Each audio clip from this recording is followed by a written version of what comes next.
On a Saturday, her young beau called to see if she'd like to go to see a show, but Miss Kate said no. I'll tell you what you can do. Take me out to the ball game.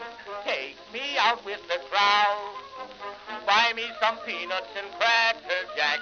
I don't care if I never get back. Let me root for the home team. If they don't win, it's a shame.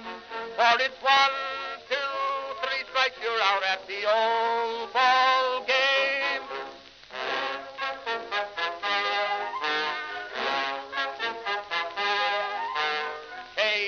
Casey saw all the games, knew the players by their first names, told the umpire he was wrong all along, good and strong.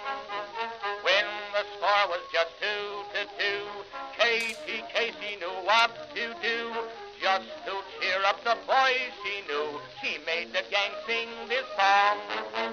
Take me out to the ball game, take me out with the crowd. Buy me some peanuts and cracker jack.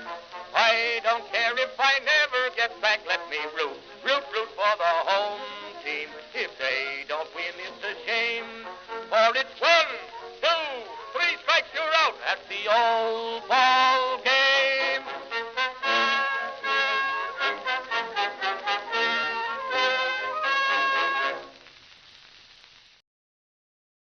Greetings, folks, and welcome to live coverage of Orioles baseball, where today, let's play 2.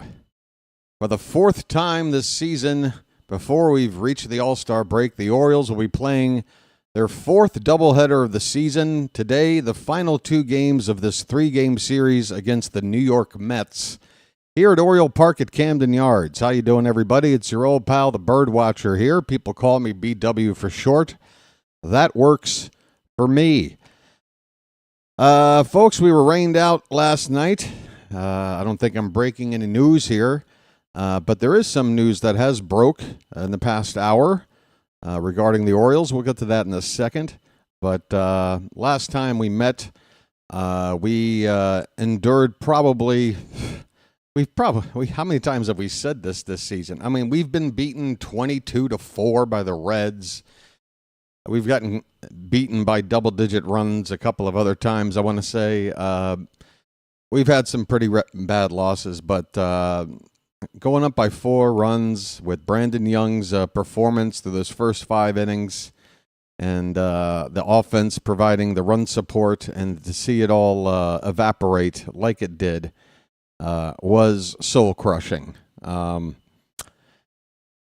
What can you say, folks? We've had a day to recover from it, and I guess we have to think about how this season is realistically going to pan out. And we have, again, some news today that would point into the direction of where the team is going, which is to say that we're going to be selling, it would appear. The Orioles have made a transaction today. And, folks, we'll be talking about it today. Not a whole lot of people here yet, but the breaking news is that Brian Baker, who was on the mound to give up that 4-run lead, was traded to the Tampa Bay Rays. What did we get back? We got a draft pick, the 37th overall pick of this year's upcoming draft in just, a few weeks? Two weeks? Not even. Like 10 days? I don't know. It's close. It's like a week, actually, right? It's right before the All-Star game, I want to say. Yeah, so the Orioles are now going to have 4 draft picks in the top 37. 3 of them compensation picks. One from Anthony Santander being signed by another team in free agency. Corbin Burns being signed by the Diamondbacks in free agency. Those 2 signings gave us a compensation draft pick. This is another one, courtesy of the Tampa Bay Rays, the 37th overall pick for Brian Baker, which, folks, I'll just say it.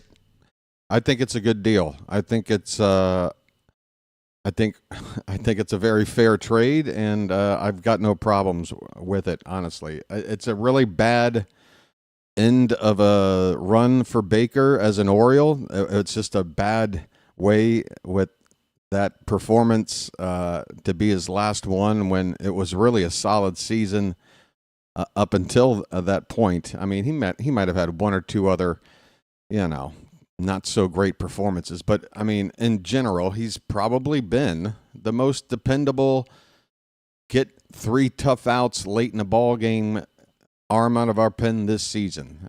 He is a Ray now, and it would appear to be the beginning of seeing some of our current players moving on to new teams. So long and farewell, and good luck to you, Brian Baker. I say that. You've joined a division opponent. You didn't pick it, but if we've got to face you later on this season, you're now on the enemy's side, my friend. So I hope you do well, just not against us. Okay, pal? So that's it for Brian Baker, folks. When asked about the Orioles now having 4 high picks in the draft, whether or not Mike Elias plans to target a pitcher with one of those picks, he says it's very possible. I would hope so. We've got 4 picks. Just use one to roll the dice. I mean, I get it. Elias, apparently, the scouting crew with the Orioles organization, they are better at finding position player talent than they are pitching talent. They're better at developing position players than they are pitchers. We have a track record that would indicate that. But you got 4 picks pretty high up. Use one. Try to roll the dice and hopefully get a good arm. And then he's still got 3 position player picks if that's what you'd like. Get an infielder, get an outfielder, get a catcher, whatever. You got plenty to choose from with 4 picks. All right, folks. It's going to be a long day. It's just coming up on the 11 o'clock hour local time for me at night. And I'll be calling games. I'll be calling these 2 games probably till about 7 o'clock in the morning my time. I got my first cup of coffee right here. First of I would assume to be many cups of coffee. We're gonna have an all-nighter, folks. So get ready. I'm up all night to get lucky. I'm up all night to get lucky. I'm up all night to get lucky. I'm up all night to get lucky with a pack of Luckies. All right, let's take a look at the pitching matchup for Game 1 and the starting lineups. On the mound for the Orioles, it'll be Charlie Morton. Charlie has a record of 5-7 now. He started 0-7.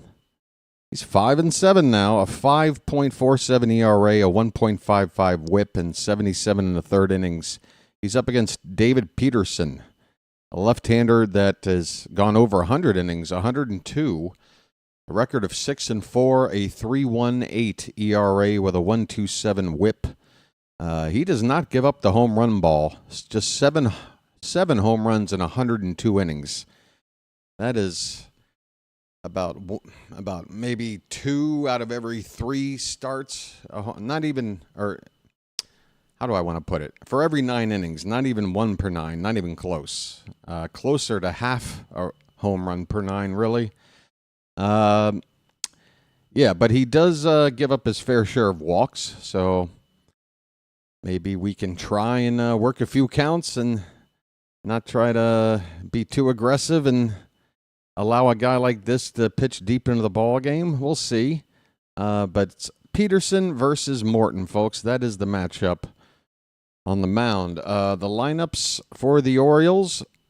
Now let's go with the visiting team first. For the New York Mets, leading off playing left field, Brandon Nimmo. Francisco Lindor will bat second and play shortstop. Juan Soto is in right field, hitting third. Pete Alonso at first base, the cleanup hitter. Jesse Winker will DH and bat fifth. Ronnie Mauricio is at third base, hitting sixth. Luis Torrens will catch and bat seventh.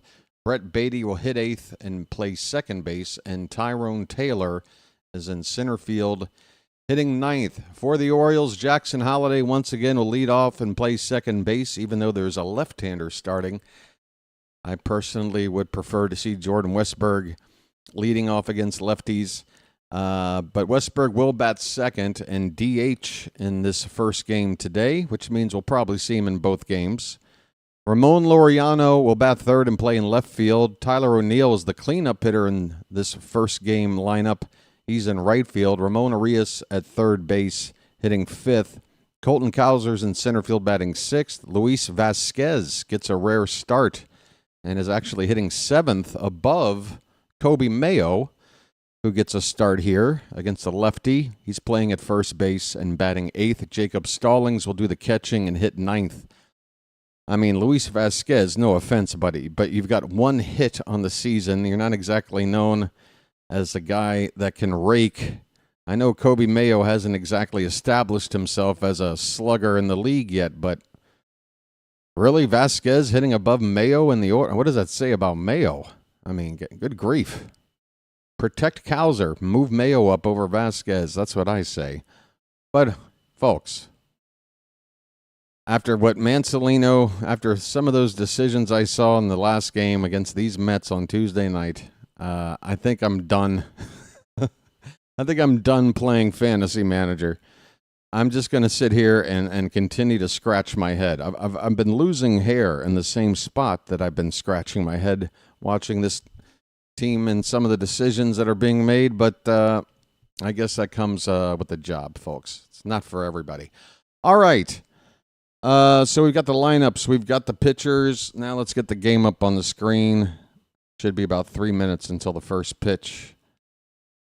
I've heard, I haven't looked at a radar or anything, but the local Baltimore crew that hangs out on my Discord is saying that there's still some bad weather around and expects to be around throughout the day. Let's cross your fingers that there won't be any delays today. It's already a doubleheader. A doubleheader plus rain delays is just a level of torture that I don't think I'm able to handle at this stage of my life.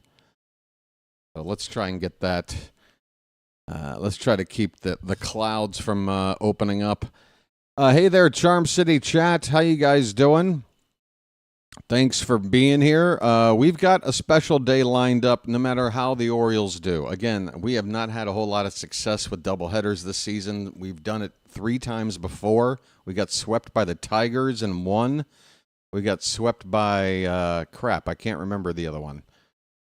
We split with the Red Sox, and that actually took a second attempt at a doubleheader. We had a doubleheader planned and only squeezed one game in. The second one got rained out, and then finally that got made up in another doubleheader. We split that, but we got swept by the Tigers in one doubleheader, and I am forgetting who the other team is. But, yeah, we're 1-5 in these 3 doubleheaders so far. Let's not get swept, okay? And let's win this first game. It'll really help me get through the night. I guess I'm being selfish, but my morale is already kind of low after what happened the other day. And, yeah, I just want to see the Orioles win this first game. And that'll help me get through the second game, I think. But either way, folks, we're going to pass 3,000 subscribers tonight. Hell or high water. I will not accept anything less. We are only about 15 short. Don't believe this number. It's actually 2985. If we can get to 2990, that number will flip, and then 3,000, it'll flip again. So if you're watching right now and you're not subscribed, please consider doing so. We are so close, and honestly, again, for my own morale, if nothing else, if you want to help a person feel a whole lot better, lend a helping hand, if only for that. Think about subscribing. Okay, folks, we're ready for baseball. Brandon Nimmo will lead it off for the Mets. He is stepping into the batter's box right now, hitting .258 on the season. Charlie Morton gets his first sign, and the wind-up and pitch is a ground ball through the hole between Vasquez and Holiday into right center field for a base hit. Nimmo gets a first pitch fastball, doesn't really square it up. Bit of a bleeder to get through the infield. Not hit all that hard at all, but the Mets have themselves the leadoff man on at first base to begin the ball game. We'll get the scoreboard up here in just a sec. It takes usually a batter or two for it to pop up on the page. Here is Francisco Lindor, switch hitting shortstop, batting from the left side, takes a called strike. He's hitting .260, 18 homers, 51 RBI. I do believe he's made another All-Star team this season. He homered on Tuesday night in that unfortunate 4-run inning for Brian Baker, which turned out to be his final inning as an Oriole. Again, folks, if you're just arriving, Brian Baker has been traded to the Tampa Bay Rays for a compensation draft pick, which for this upcoming draft is the number 37 overall pick. Here's a swing and a miss or a foul tip. Hard to tell. The ball just dropping to the ground at the plate. Either way, it's a strike, and the count now 1-2 on Lindor. Orioles are wearing their tradition home whites, and the Mets are wearing their traditional road grays with the blue and orange trim. Curveball low and in on Lindor evens up the count at 2-2.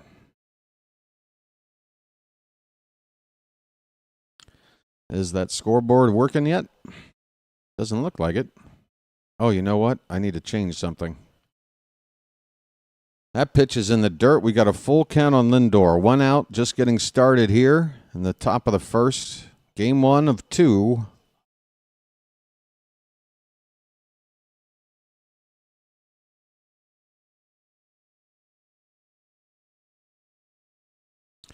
Here comes the payoff pitch from Morton.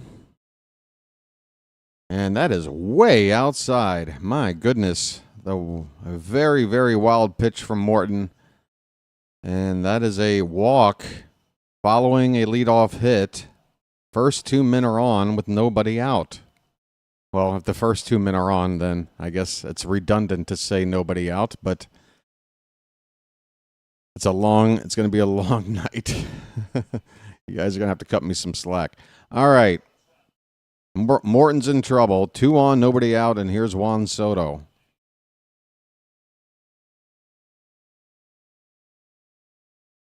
First pitch gets away from Stallings. It's a passed ball. What in God's name?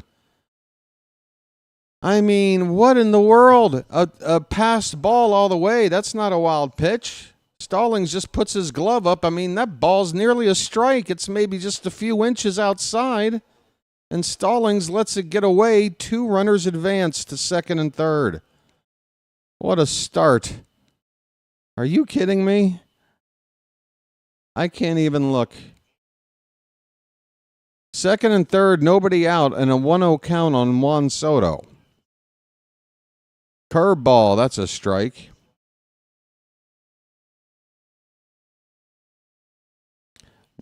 Soto has crushed Morton in his career. He's 8 for 12 with 3 home runs. Sorry to break that to you, but just doing my job here. Curveball outside, 2-1.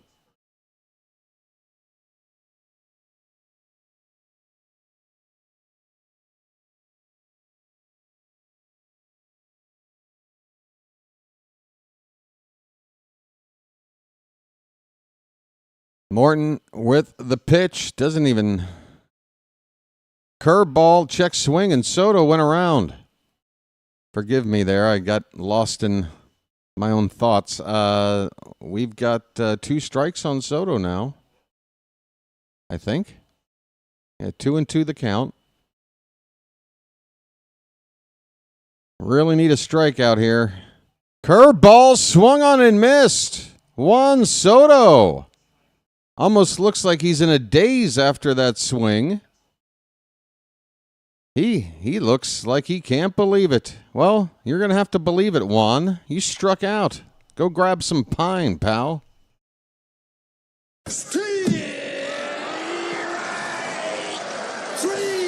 Well, y'all come back now, you hear? All right, Pete Alonso's up. The infield's playing back, and the first pitch is well high from Morton. So a nice piece of pitching there from Morton to get Soto out, but he's still got a lot of work to do. Curveball is a good one. Taken for a strike on the outside corner at the knees. Alonso's batting .290. And he too hit a home run on Tuesday night. That's the big blow, the 2-run homer that tied the game up at 6. Fastball up and away.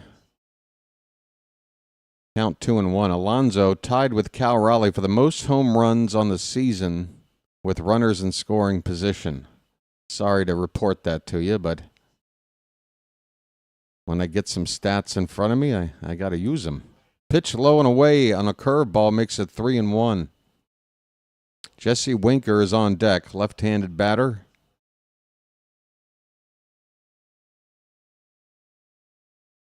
You don't want to give in to Alonso. I would try to get a curveball for a strike. All right, Morton gets a heater in there at the bottom of the zone. And Alonso took it. We got a full count.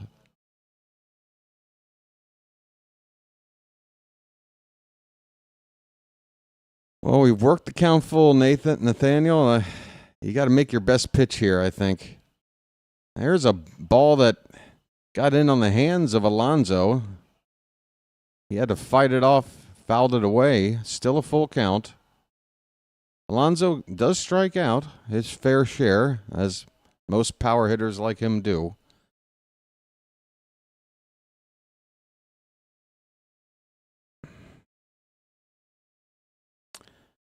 Another payoff pitch coming.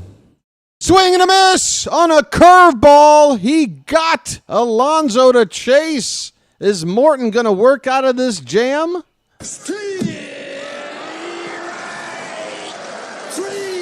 Well, y'all come back now, you hear? Okay, this is very good because now you got Winker, the left-hander, up. A good power source. You might want to go ahead and be careful with him when you got the right-handed Mauricio on deck. That's a significant drop-off, although Mauricio did hit a solo shot in the first game of the series.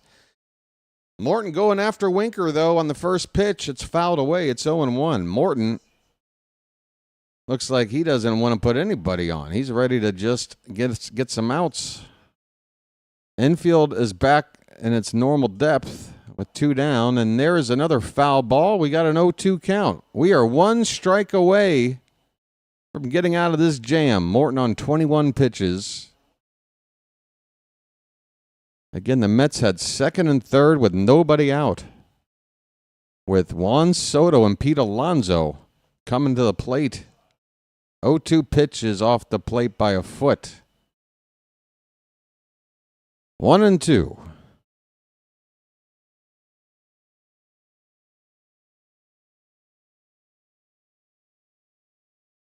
I'm trying to get a read on how large the crowd is for this first game. Here's a pop-up. This should end the inning. Left center field. Vasquez, the shortstop, going out, makes the catch.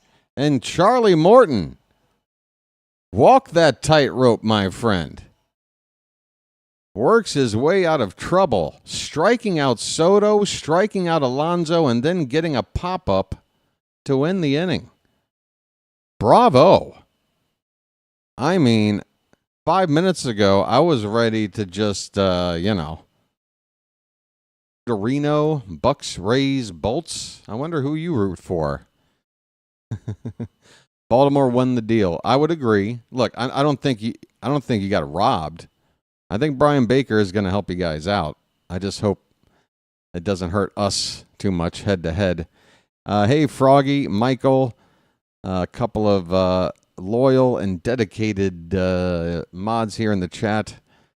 Always happy to have them here. And same to Sports Roustabout, who helps to now promote these streams by pushing out some links to various platforms. I appreciate the help there, my friend. Matt, another mod, is here. How you doing, Matt? Patrick. We got, who else? Baxter. We got Hutchins, George, Frank. Frank made a new YouTube account and gave me a subscription. Frank, you rock. That's what I'm talking about. And I want to thank you very much for that. In fact, I really do. I'm going to keep the live count up on a separate page over here off screen. We're 11 short right now, 11 short. So whoever the next sub is, and theoretically that should change to $29.90. All right, Jackson Holiday with Peterson ready to pitch. First one is in there for a strike, folks. Holiday.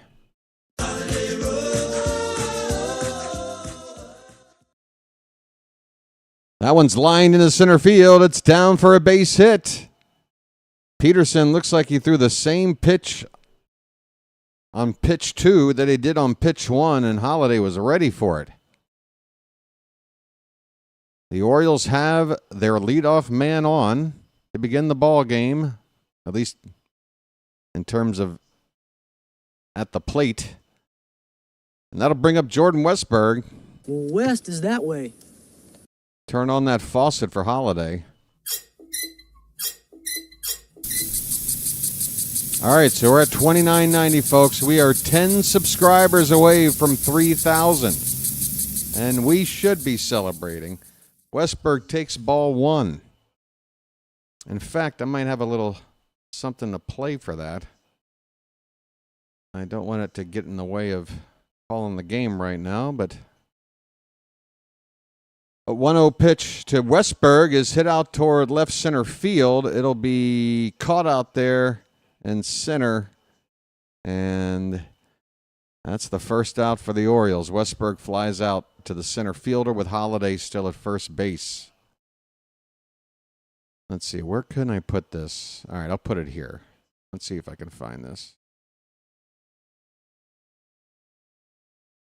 I've got a clip that I can't wait to put in my soundboard. Here's Ramon Laureano, folks. Peterson's first pitch. That one slapped out toward right field, but right at the right fielder for the catch. Who's out there? That is Juan Soto. Who else? Juan Soto in right field makes the catch. That's how little I think of him. Couldn't even remember he plays right field. Tyler O'Neill coming up, folks. Ahoy there! Anybody home? Holiday at first with 2 down. Notice he hasn't tried to steal. Notice we're okay with that. This is popped up on the first base side, foul ground, but it's going to be... Did he reach over the railing and catch that ball? Unbelievable. Pete Alonso, highway robbery on a foul ball near the in the camera well on the first base side. My goodness.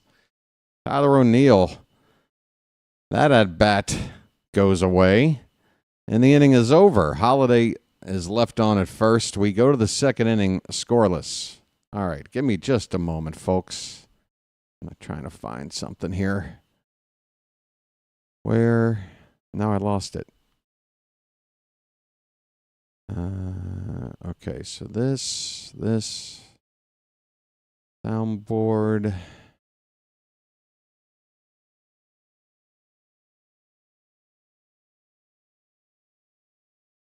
Okay, and then for this one,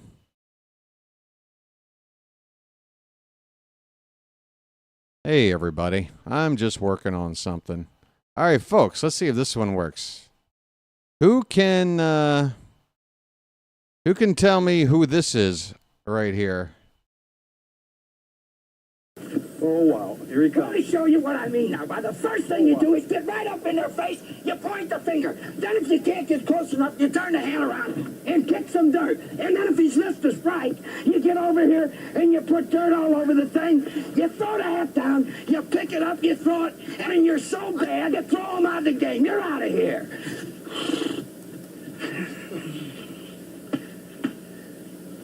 That's the way a major league manager I learned something, buddy boy. That is a clip from probably about 1982 of Earl Weaver with Bob Euchre. And Earl shows Bob the technique that one uses in order to get ejected with the umpire. I love this clip. I'm going to play one more time. Oh, wow. Here he Let me comes. show you what I mean now. By the first thing you do is get right up in their face, you point the finger. Then if you can't get close enough, you turn the hand around and kick some dirt. And then if he's missed a strike, you get over here and you put dirt all over the thing. You throw the hat down, You put dirt all over the thing. He's talking about home plate. I love how he just calls it, you put dirt all over the thing. We are in the top of the second. Sorry about missing the first two pitches. There's a 1-1 count on Ronnie Mauricio, who is hitting .244. Is he a switch hitter? Batting from the left-hand side. .244 average for Mauricio, but in the past 13 games, he's hitting .317, and he did hit that home run to the flag court on Tuesday night. Baker got traded. Nobody else in the chat could help. Here's a ground ball to first. Mayo will flip it to Morton, covering the bag for the out. Yes, folks, if you are just now joining me, I will mention it for the third time, and I'll probably mention it about 17 more before we're done today. Brian Baker was traded to the Tampa Bay Rays for a compensation draft pick that the Rays have for this upcoming draft in only about a week. That's the number 37 overall pick, which I think is a pretty good piece of business for us. I mean, when you consider that immediately following the game, you took to Orioles Twitter or any other social media. Here's a ground ball to Holiday at second. He will throw over to first in time to retire the catcher, Luis Torrens. 2 away for the Mets. You look around Orioles social media after that loss on Tuesday night, and everybody was saying, you better DFA Baker right now, or else I'm going to scream bloody murder. Well, guess what? Instead of cutting him, we traded him and got back a pretty damn good draft pick. So for anybody who thought that about Baker, don't you feel kind of dumb now? Good thing you're not the GM. I mean, look, I got my problems with Elias. But this was a good deal. This was a good deal. Here's Brett Beatty. 2 down, bases empty. Takes a first pitch strike from Morton. He's hitting .233. Now, of course, it'll be a better deal if we make good on that pick. Here's a ground ball to first. Mayo has an easy, unassisted put out at the bag, and that'll end the inning. 1, 2, 3 go to the Mets here in the second. Bottom half coming up, no score. There you go, Michael listing the picks right there. 19th, 30th, 31st, and 37th picks. The 19th pick is just our normal draft pick, like the order of reverse standings, I believe. The 30 and 31st, those would be the 2 compensation picks that came in the winter when 2 of our players walked to free agency. They had that stipulation. If another team is to sign them, we get their draft pick. So the Blue Jays are responsible for pick number 30 or 31, and the other one would be coming from the Diamondbacks, as Anthony Santander and Corbin Burns respectively went their ways to those teams. And then we got number 37 now from the Rays. Again, it's good business. You know, It's good business. And again, if this is news, then you probably also didn't hear that Mike Elias was asked that, well, wow, you've got 4 pretty high draft picks. Do you plan on targeting pitching with any of this? And he says something to the effect of most probably or something like that. He didn't say definitely, but it would certainly make sense. You've got 4 pretty high picks. Just I know that you want to stay in your lane and do what you know you do well. And with the Orioles and Elias, it's drafting position players. Our drafting and development of pitchers isn't nearly as successful as the position players. But you got 4 picks. Just try and scout one that you believe in. Roll the dice. We still got 3 other picks to get 3 position players. Hey, Ramon Arias, first pitch swinging here in the bottom of the second, ground ball to third. And Mauricio will get it over to first in time. And Arias is out quickly. They didn't have a chance to explain that he's got a brother. I have a brother. All right. Gaming Kitchen believes it'll be 4 outfielders. You never know. Another 1 pitch out. I know. Cowser is showing bunt for some reason.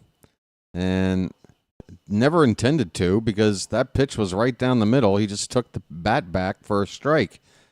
So we're either first pitch swinging for outs or we're wasting a strike by showing a bunt when we don't intend to bunt. The pitch was right down the middle. How do you pull the bat back? What was the point? I don't know. Second pitch is fouled away, and it's 0-2 on Cowser. Folks, get those cows up in the chat. Come on now. What is this, your first rodeo? 0-2 pitch. That's low. 1 ball, 2 strikes.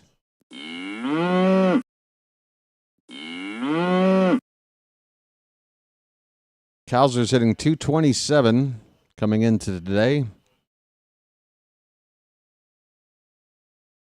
And takes up and in.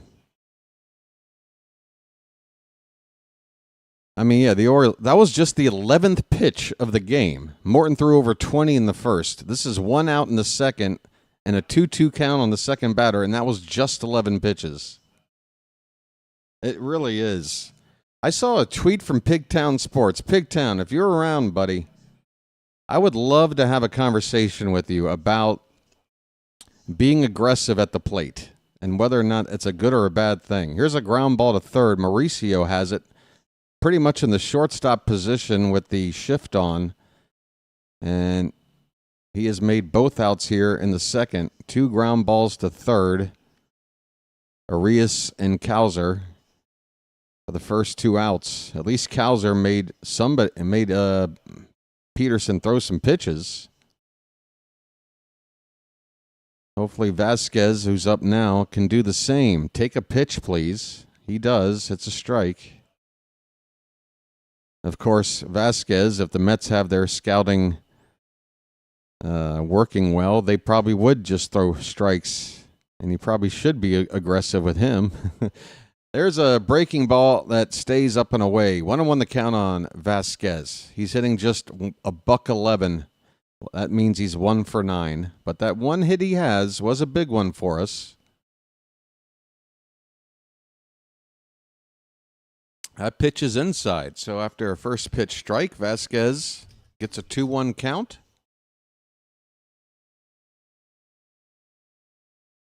So he'll see at least 4 pitches, which is more than he can say for the first few guys in the order. Here's a big bouncer over to second base right near the bag. And that play will be made in time to win the inning. The Orioles go quietly here. And we are making it too easy again, aren't we, folks? I mean, less than 20 pitches for Peterson through 2 innings.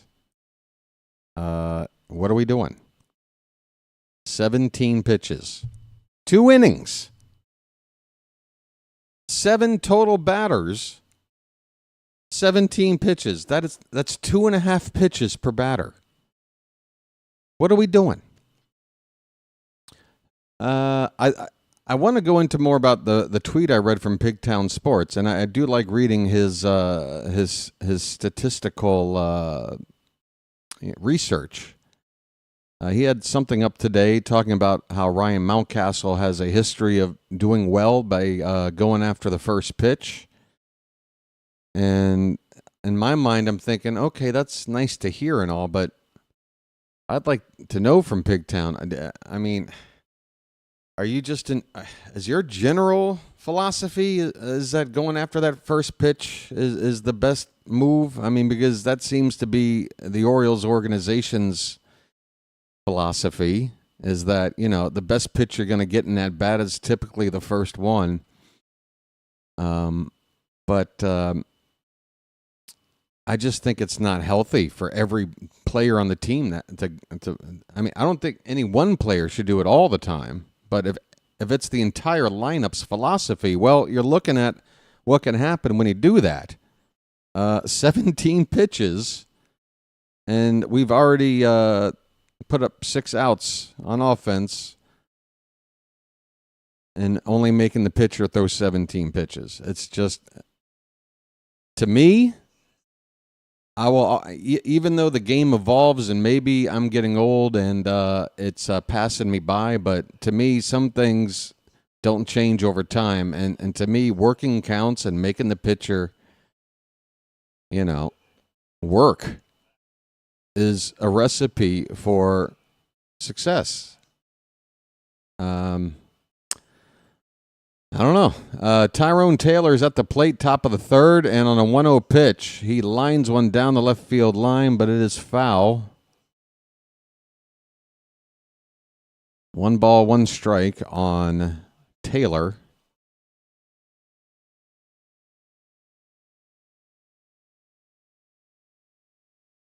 He's sitting just 208 with a couple of home runs and 16 RBI on the season.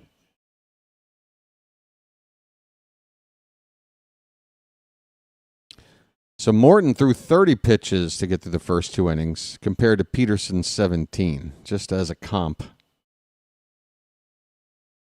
There's a called strike. It's 1-2 on Taylor.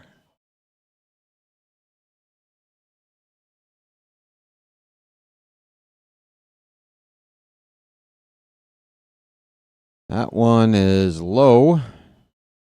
Bouncing in there for ball 2. 2-2 the count. Hey, Ms. Janet Hill is here. The mods are here. I should ask my mods now, because I don't think I ever checked in on the thread on the Discord, but are any of you going to be around for game 2? Maybe one of you should take a break now so we don't have everybody for game 1 and nobody for game 2. Here's a fly ball to right field, a can of corn for Tyler O'Neill. He's got it, 1 away. Janet's here for the whole shebang. Hot damn, folks. Ms. Janet Hill. They broke the mold with her. Here's Brandon Nimmo back to the top of the order for the Mets. 1 out, nobody on, top of the third. Scoreless between these two teams. Morton's first pitch inside, ball 1. The Mets come in today a half a game behind the Phillies. 14 games over 500, 53 and 49. There's a strike, 1-1. The Orioles, meanwhile, have fallen to 12.5 out of first, and not that we were looking to win the division or anything, but we are 7 games now behind the 4th place Red Sox, who are on a 6-game win streak. So, yeah, I think after that loss on Tuesday, and again, it's just so many teams you have to jump over. Here's a fly ball to right field. O'Neill's waiting on it, and he's got it. 2 down. Well, Morton got into trouble quickly. The first 2 batters of the ballgame reached a hit and a walk. They got to second and third with nobody out. Since then, Morton has settled in nicely. He's retired everybody else since.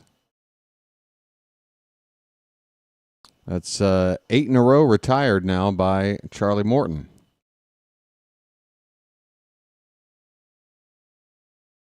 Hey, Joshua, thanks. Come on by for game 2. Here is Frankie Lindor. And there's a curveball in there for a strike. 2 down, nobody on. The Mets broadcast team is talking about Jesse Orosco, one of the most swing and a miss. 0-2 on Lindor. One of the most versatile relief pitchers, a left-hander in Major League Baseball history, Jesse Orosco. And that guy, I think, was the all-time leader in appearances out of the bullpen. He pitched for us, and he pitched for the Mets, and those are probably where his best years were with those two teams. This pitch is up and away. The count 2-2 on Lindor.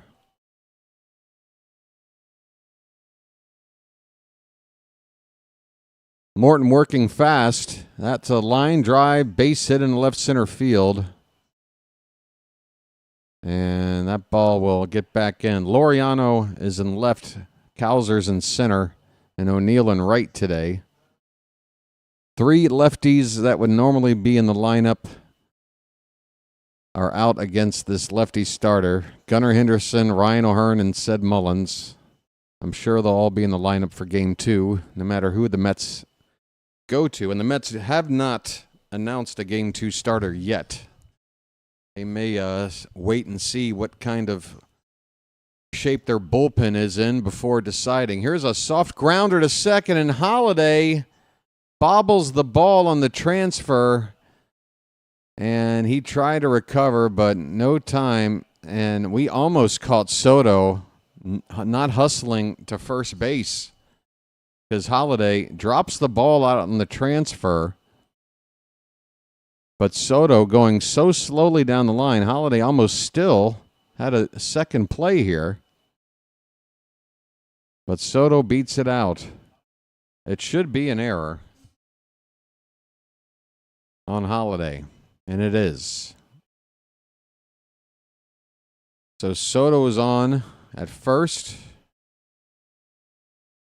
Lindor now up to second base. So after Morton had retired 8 straight, now he's let 2 men on base with 2 down. Sorry. I'm fumbling my words. Pete Alonso's up. He struck out his first time up. That was with second and third in a big RBI spot. He's got 2 on here with 2 down. 0-1 pitch. Oh, there's a strike. A hard breaking curveball to make it 0-2. Orosco is not in the Hall of Fame, but honestly, if there was ever a middle reliever that has never been a household name that deserves it, I think Orosco does. Just on endurance. On endurance alone. 0-2 pitch. That one's hit hard. It's stopped by Vasquez at short. A bounce throw to first is in time. Oh, Ramon Vasquez. He may not have much to help with the bat, but he just showed why he can handle the field. That was not an easy play at all. Ramon Vasquez showing me something. Nice play, buddy, to get us out of the inning. This game's still scoreless. Besides that, it's all in the reflexes. I mean, that could have gone all kinds of ways. It could have gotten past him into the outfield. It could have been a situation where he just couldn't get the throw off in time, or just trying to throw it off balance like he did, inaccurately, not on the, it was a nice planned bounce throw to first by Vasquez. Good to see that. Bottom of the third coming up, no score.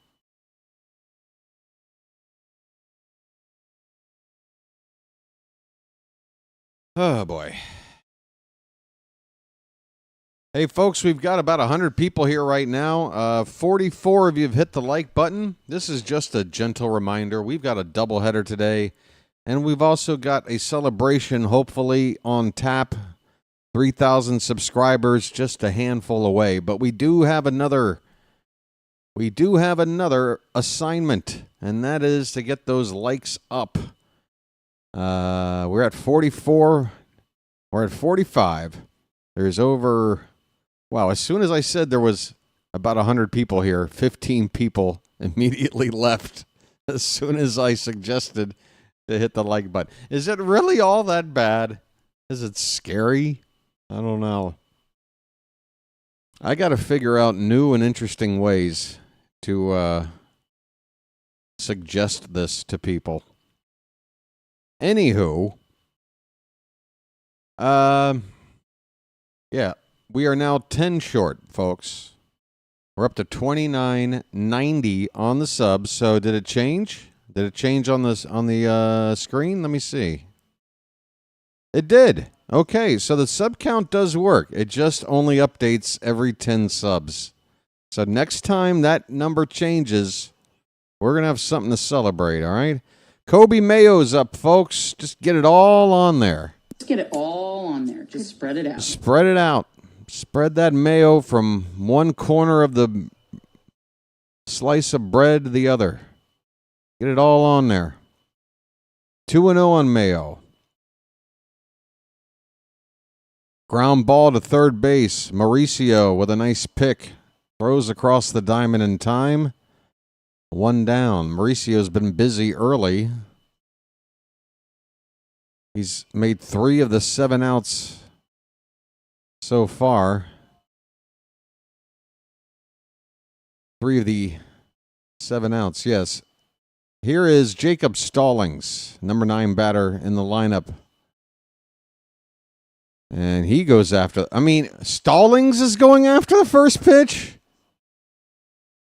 Our number 9 hitting should be a backup catcher, but because of problems, I guess he's our primary catcher at the moment. But really?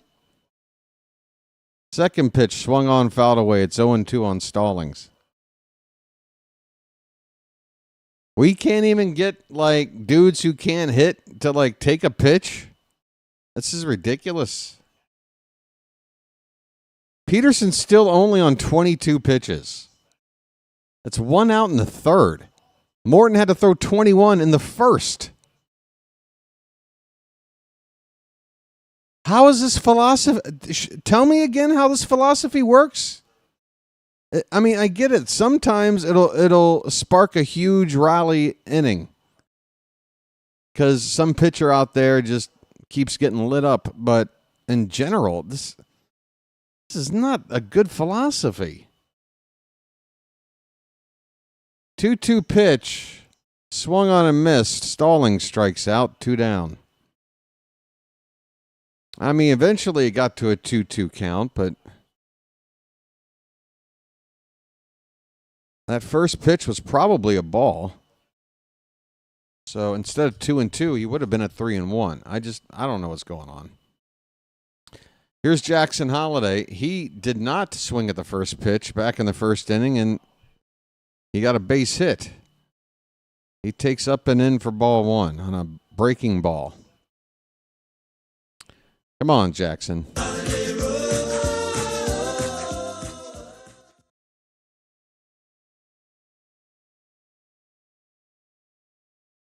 Swing and a miss. That looked like a hard slider from Peterson breaking to the outside corner.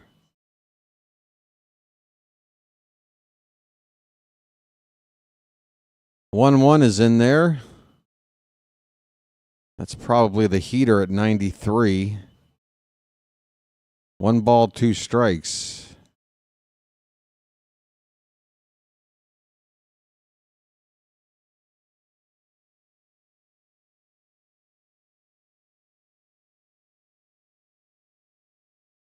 Next pitch. Swing and a miss. A foul tip by Holliday, and he strikes out. So David Peterson has pitched 3 innings on less than 30 pitches. We are not even seeing 10 pitches per inning. And this is a good way to approach hitting Why? I guess it makes the game go by faster. We got to play 2 today. What, are you already tired? You just want to hurry up and get through 2 games? I mean, this is nonsense.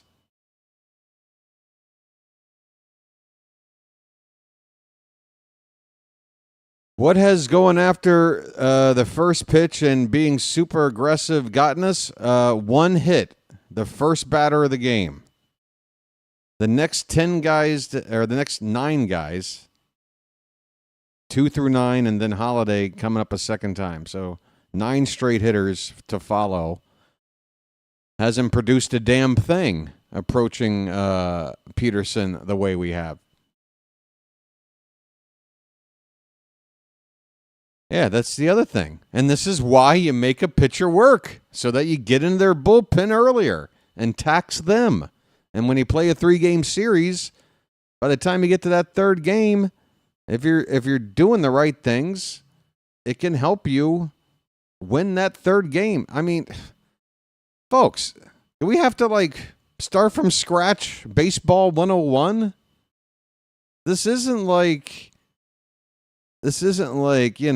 talking about gambits and chess. All right, this is pretty basic stuff.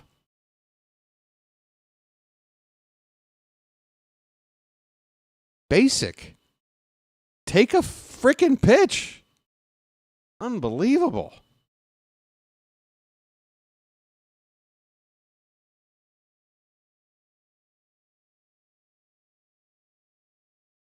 What happened here? We've got a pinch hitter already for Jesse Winker in the DH spot. It's the right-handed hitting Mark Vientos. What happened to Winker? He went 0 for 1 and he's a DH. How did he get hurt? Must have swung, and Viento of the fly ball to left field. And Laureano playing in left with a nice little bunny hop at the wall to make the catch. Vientos made a bid for a home run here. And Laureano got turned around a bit on this at the track, but recovers at the wall to make the catch. No idea what happened to Jesse Winker. Again, he's DHing, and he's 0 for 1, and we didn't see anything in that. How did he get retired? He popped out the shortstop. How do you get hurt doing that? I don't know. Maybe an oblique strain, trying to take a hard swing. Ronnie Mauricio at the plate, 0-1 the count. Next pitch is inside. Count even up at 1-1.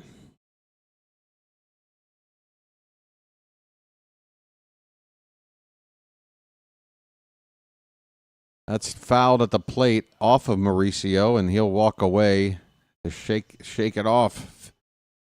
Morton.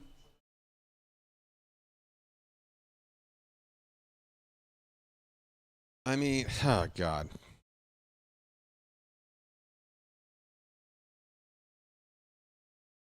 Morton's ERA now is under 5 1/4 with the 3 1/3 shutout innings he has thrown so far. Under 5 1/4. Morton could finish this season with like a 4 1/4 ERA if he keeps pitching like this. He could wind up actually having a season that's okay. It's just his worst stretch had to happen when the entire team couldn't find a way to win, and we dug ourselves too deep of a hole to get out of. We got a 1-2 count on Mauricio. 1 out, bases empty, top of the 4th. And a foul ball makes the count still 1-2. You like my shirt? Thanks. I've gotten more than one compliment on this shirt. I picked it out because of the orange. You betcha. I'm really not. I don't like shopping for clothes, and when I do, I just want something comfortable and something that's breathable.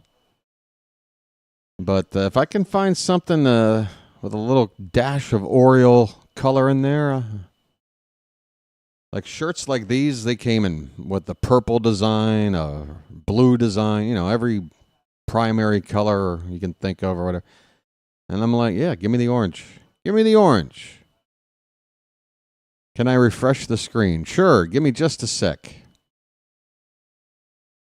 1-2 pitch to Mauricio is popped up. Center field and shallow. Vasquez is looking out toward Cowser. Cowser is about 30 feet away from Vasquez. He makes the catch. Easy pop up there, 2 down. Okay, so I guess the scoreboard froze, I'm assuming. Let me see. What's it say? I see. It has Jacob Stalling still at the plate. Yeah, sometimes it freezes on its own, folks.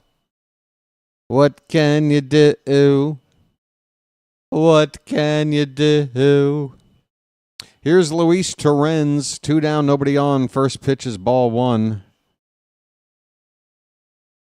And the second one is also outside, 2-0.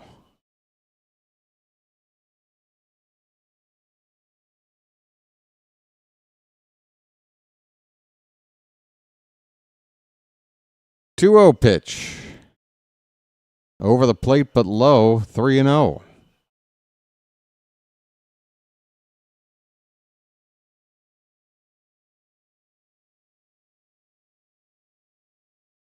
Hey, Froggy, you're not allowed to get another coffee before I get another coffee. That's no fair.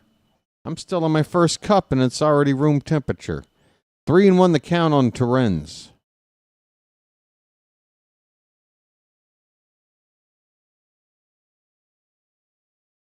Pitch. Hit on the ground toward third. Arias will fling it to first in time to end the inning. Scoreless. We go to the bottom of the fourth. Will this offense switch it up?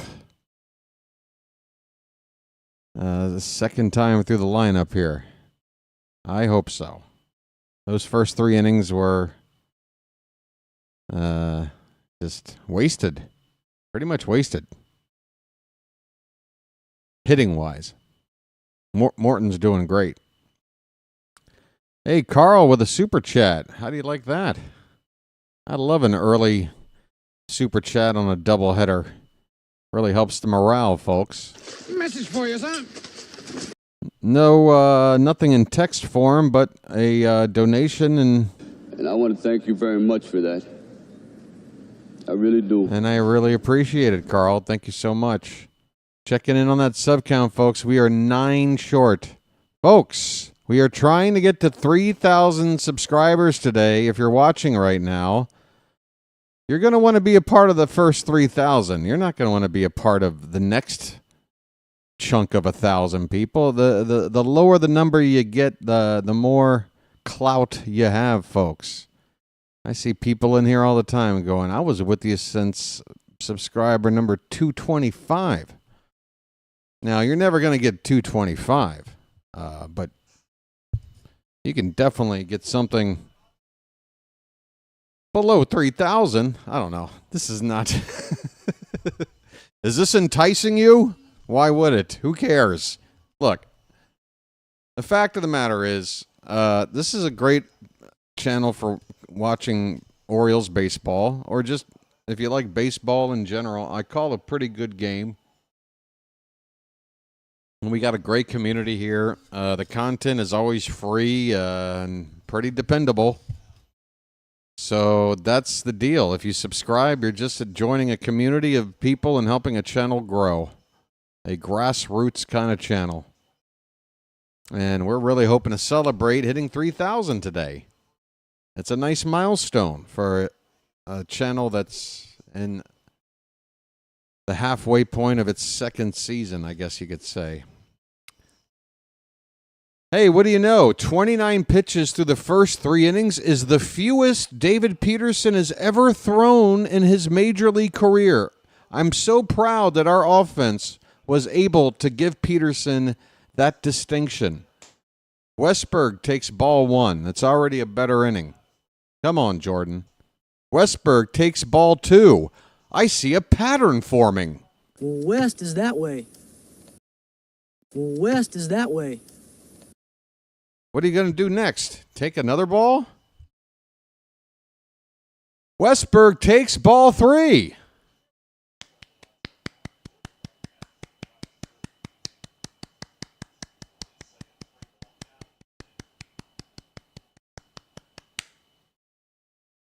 There's a strike, but you would expect one on 3-0. All right. Now you got yourself what we call a hitter's count. Isn't that nice?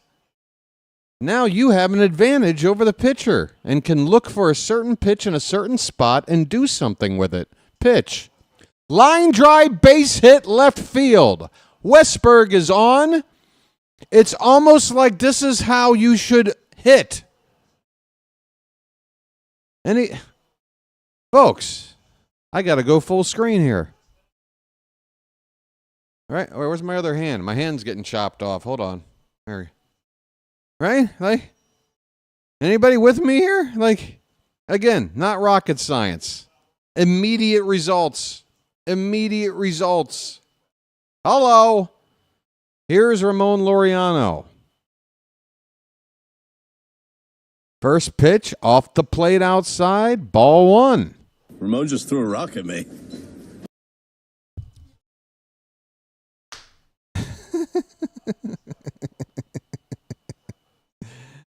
This team, I swear. 1-0. That's a strike on the inside edge. 1-1 the count on Laureano. Westberg's at first, nobody out. We were scoreless, trying to get on the board first. Hey, there's old Keith Hernandez. Watching the Mets broadcast. This pitch is inside. 2-1 on Laureano, folks. And you know what gets to happen when you take some pitches? It gives me a chance to press this button.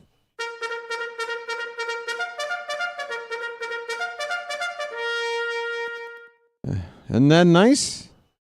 2-1 pitch. Low and in, 3-1.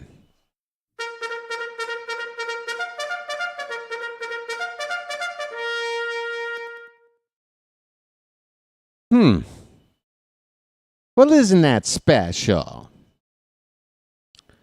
3-1 pitch to Laureano. That one's a little blooper over the glove of the second baseman, a base hit. Holy cow, Westberg's going for 3. Why are you trying to go for 3, man? What are you doing? That ball was right in front of you. There was nobody out. Why are you trying to take third with nobody out? You never make the first or last out at third. This is so fundamental. What are you doing? It was right there in front of you. The ball's only like 30 feet in the outfield, and you're trying to go to third. I don't believe this.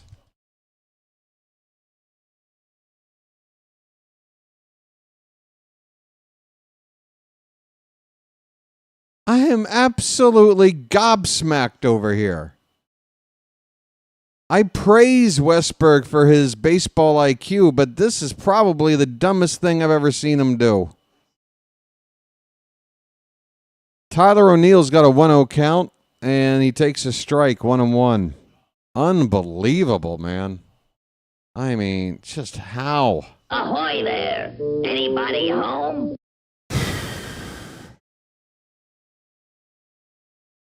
So a runner is at second base with 1 out. At least, we got an extra base with the play over at third.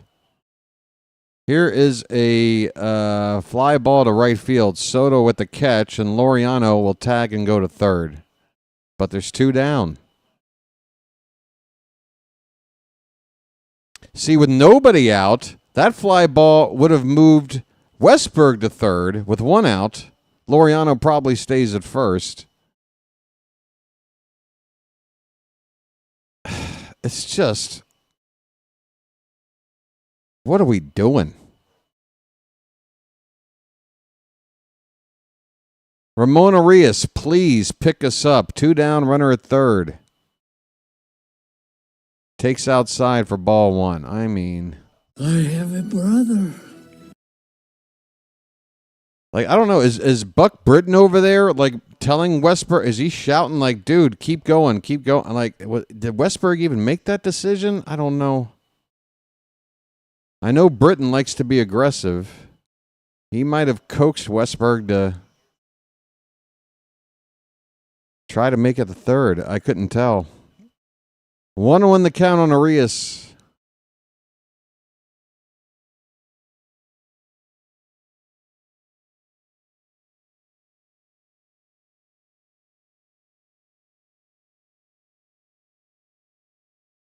All those balls were strikes. What balls? What are you talking about?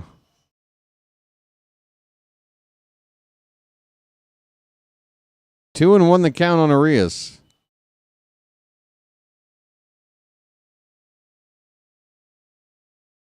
Laureano at third, 2 down. Here's a ground ball, left side foul. Count even up at 2-2. Arias is 0 for 1. He made a 1 pitch out his first time up.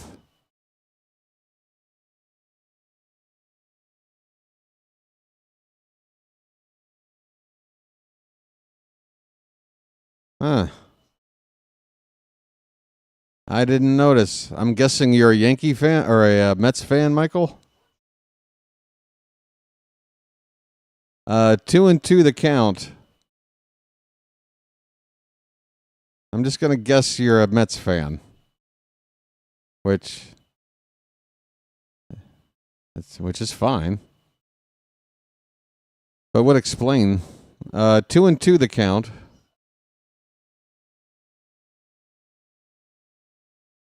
On Arias, the pitch. That one's again fouled off to the left. How about a bugle, folks?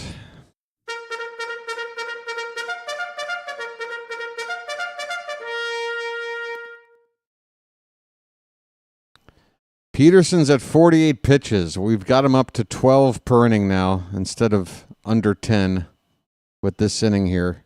That one's high. We got a full count, folks. Full count.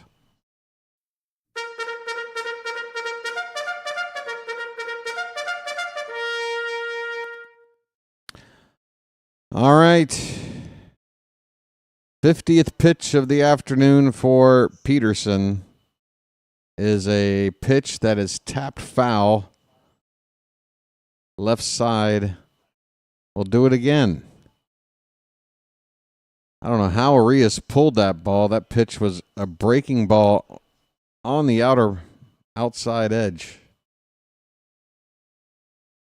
And then he pulls it foul.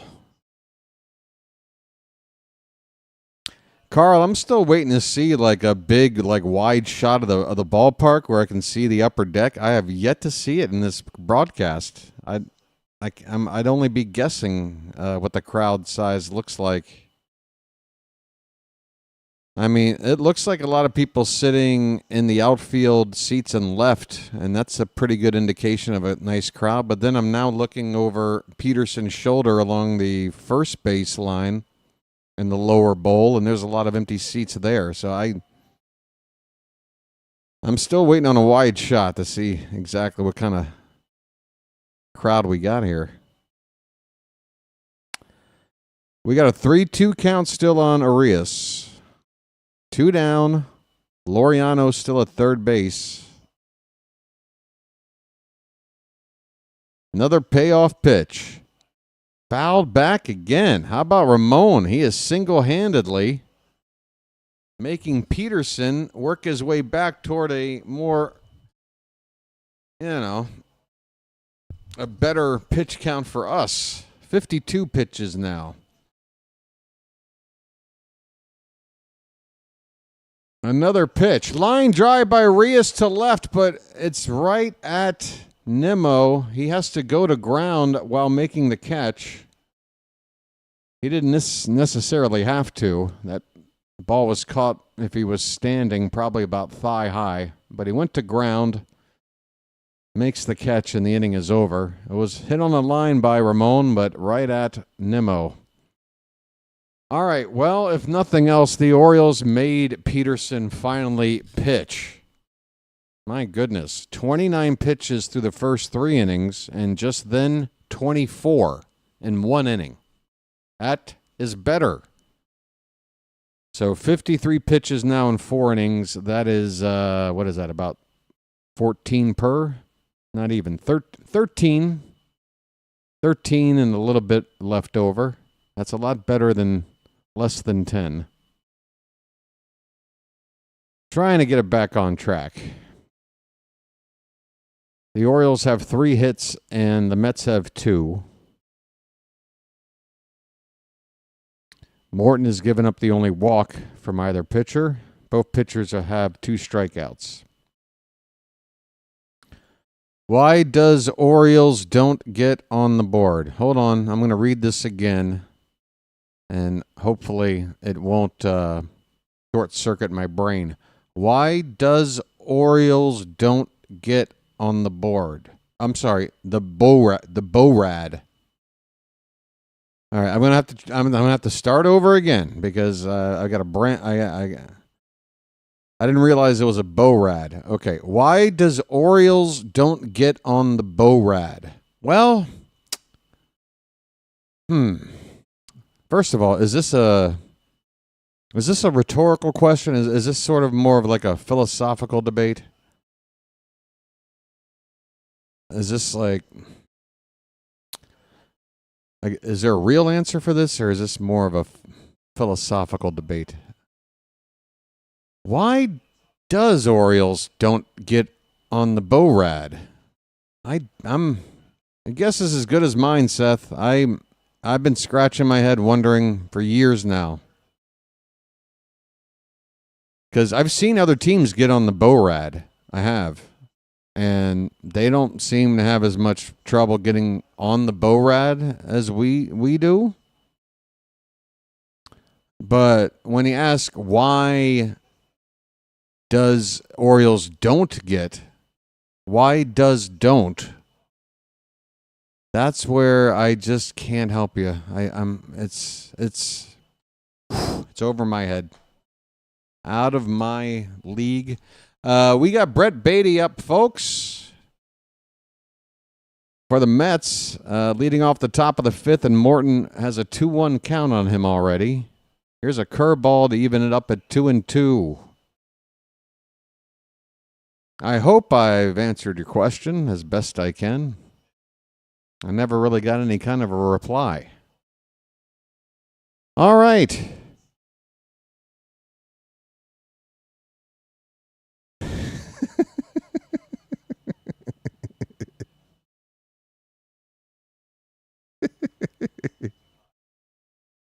Full count on Brett Beatty after a pitch up. Why does Orioles don't ran the Baesi good? That's another. I'm telling you, you guys are coming up with really. These are tough questions.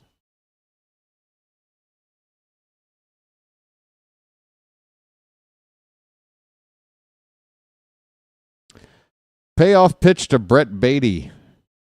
High, ball 4. That's a leadoff walk. But here's the funny part. Brett Beatty was the number 9 batter in Game 1 of this series. He's hitting 8th today, so we didn't walk the number 9 batter, just the number 8 batter. Here's the number 9 batter, Tyrone Taylor. He's 0 for 1. Beatty at first with nobody out. First pitch to Taylor. Curveball. Oh, my. We got a nice call there. A front door curveball that broke, but did not break all the way back for a strike. It was about an inch short, but the umpire gave us that call. It's 0-1. There goes the runner on another curveball, and Beatty has stolen a base. Orioles continue to struggle trying to control the opposition's run game. And Morton never checked on Beatty, never really gave him a look in that sequence.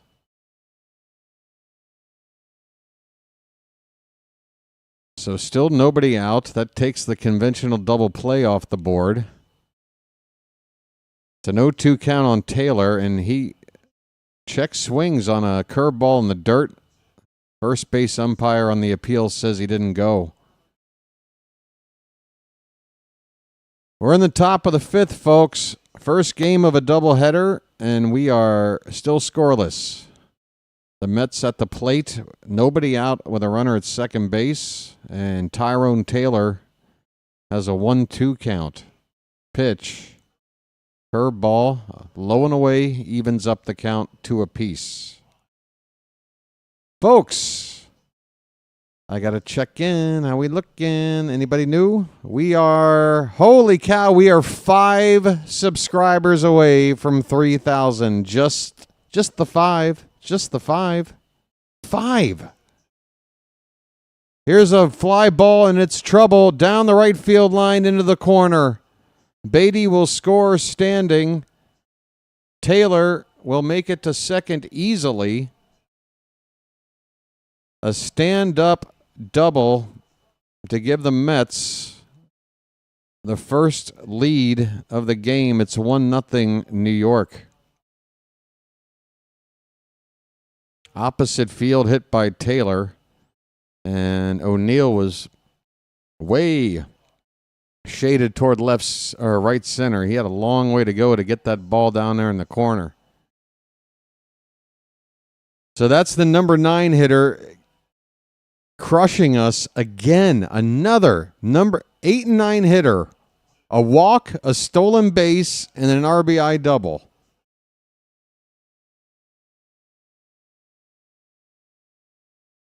I mean, I got to see some stats.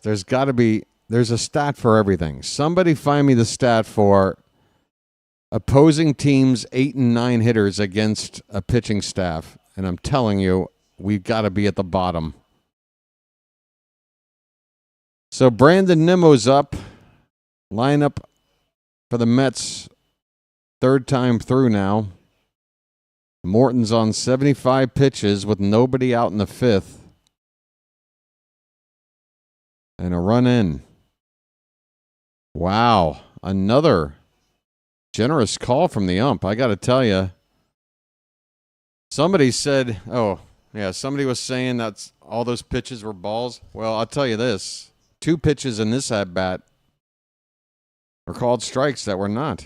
Or maybe not this at-bat, but in the inning. Here's a comebacker to Morton. He'll flip it to Mayo for the out, and it's quick enough to where the runner at second could not advance.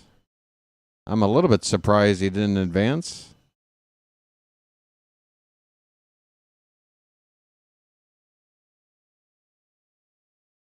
I'm genuinely shocked the runner at second didn't move up to third there. We got lucky with that one. Here's Lindor. Morton steps off the mound, turns around, and looks the runner back to second base. Lindor has already reached twice, a walk and a single.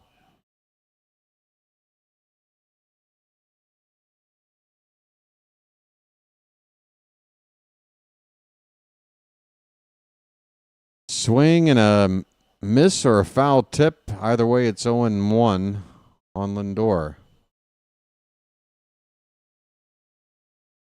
Might be time for BW's first lucky of the night. I mean, we're already almost halfway through this ball game, and it's, I don't know. 0-1 pitch. Swing and a miss. Fastball. Had the zone in the upper inside corner. 0-2 the count on Lindor.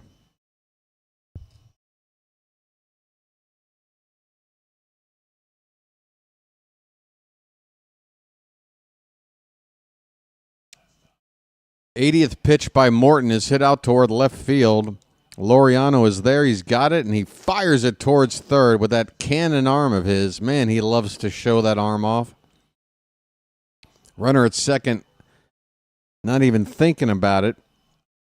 2 down, Juan Soto coming up. All right, so first base is open.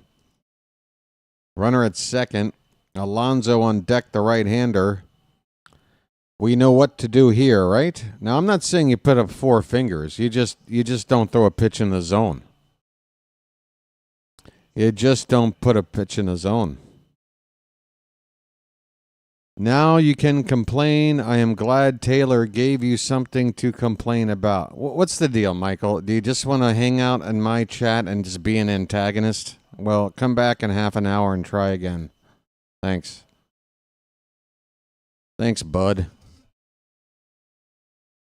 Bro, you looking to pick a fight? Just go on Twitter or some stupid shit and pick a fight with some random jerk-off. I'm trying to call a ball game for my people here, okay?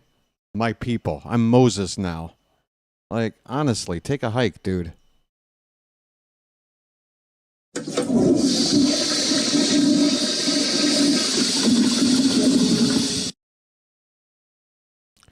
Two down, runner at second base. Juan Soto at the plate. I guess we had a mound meeting. I was too busy dealing with a jerk-off. Soto is 0 for 2. What is all this delay? We got a bat boy running around back there. I got to go back and even read what he said again. What did he say? I'm glad Taylor give you something to complain about. Like, why are you glad? Like, what what did I ever do to you, you jerk? Like, have I been sitting here trashing your Mets? I'm just calling a ball game, you jerk off. Go piss up a rope. Here's Pete Alonso. First pitch. Called a strike on the outside corner. Fastball from Morton.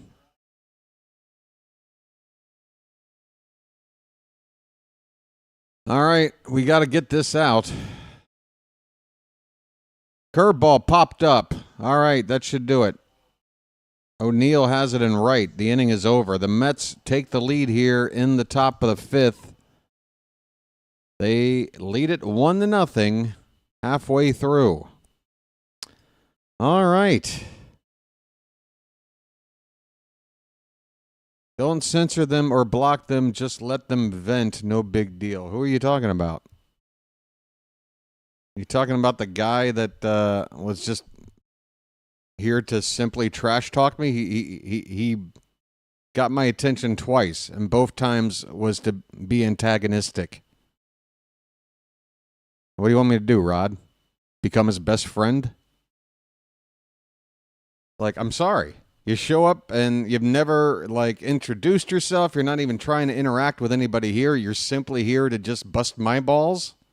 I haven't done anything to you.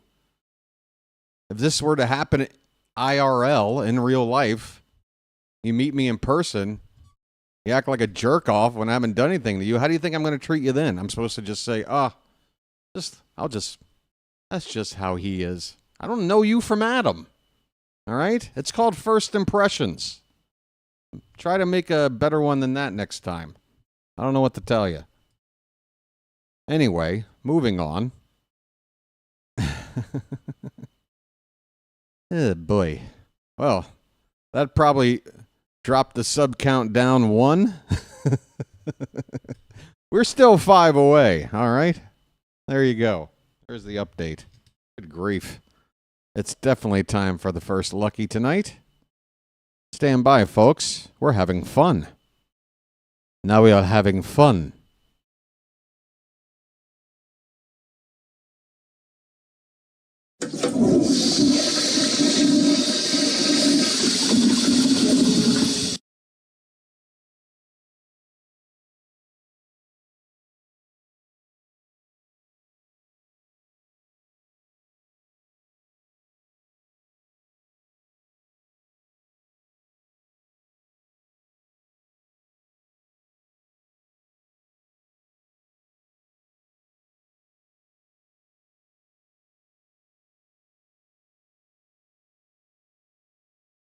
All right, we're in the bottom of the 5th. Is that Cowser up? Folks, You know what to do. 0-1 pitch is a strike, so make it quick. It's already 0-2 on the milkman.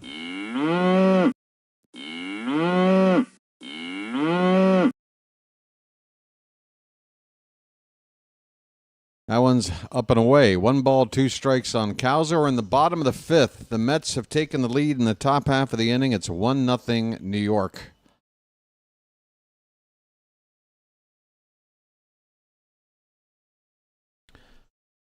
Curveball low and away. Should be 2-2. The count okay, they got the count right now. So this first game is the yacht cap giveaway.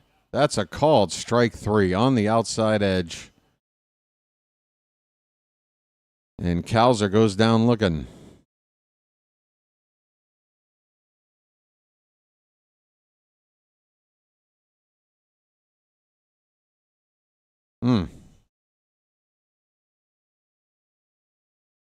Oh, we're breaking 3,000 a day, Edward. I'm confident. Here's a bunt attempt by Vasquez, and the catcher will pounce on it, throw to first in time. He's retired. We even make first pitch outs on bunts.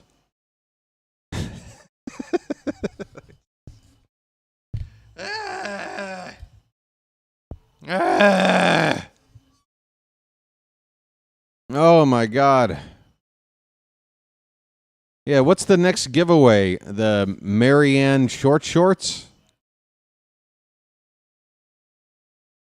Ginger's makeup kit?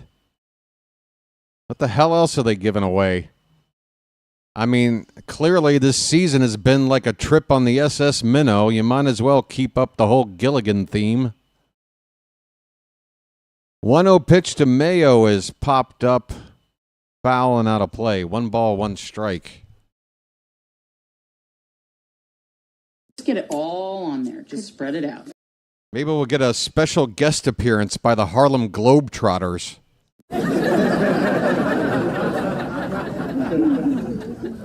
Good grief. Swing and a miss by Mayo. The count 1-2.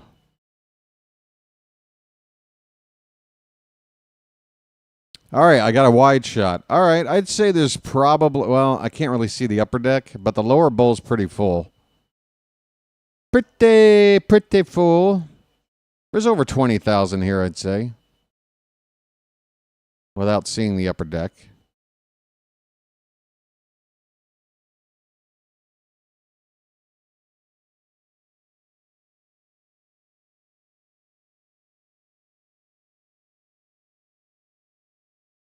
Thurston Howell the third teddy bear giveaway.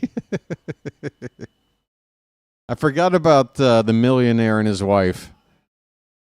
That's a called strike 3 on Mayo. He goes down looking. This inning is over. 5 innings. The Orioles have gotten 3 hits and no runs. We go to the 6th inning. 1-0 Mets.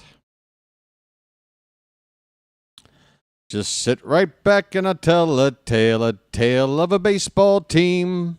A team that had averaged 96 wins and suddenly went downhill. They suddenly went downhill.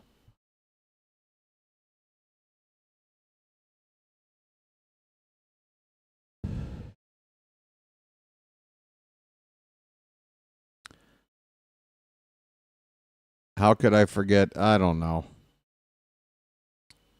I've forgotten more than I've learned or something. How's the expression go? Folks, sub count hasn't moved now in a while. We had a nice push there. I don't know. What's the room looking like? We got 90 people right here, folks. 74 likes. If you haven't hit the like button yet, please go ahead and help out the channel. Why don't you?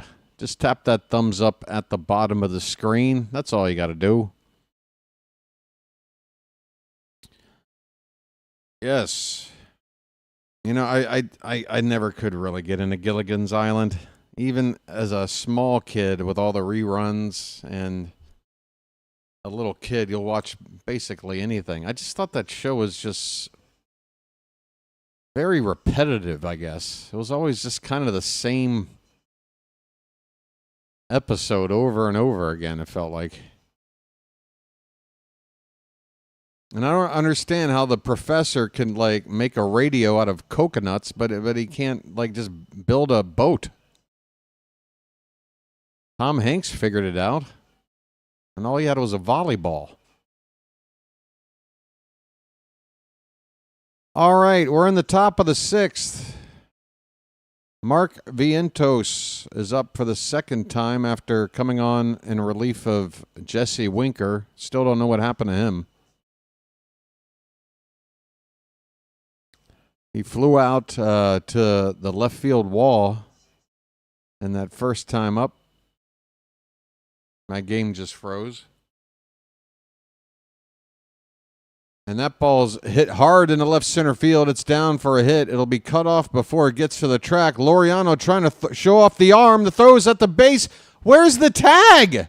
Holiday? The ball's there. Like, that is the most... Am I just being super critical because I'm just so fed up right now, or what? Maybe I am. You tell me. Laureano with another strong throw right to the bag, and Holiday is there to get it, and then it's just this lackadaisical tag attempt. Just the most lackadaisical tag attempt. I don't get it. Leadoff double for Vientos. Here's Ronnie Mauricio. Morton's on 85 pitches.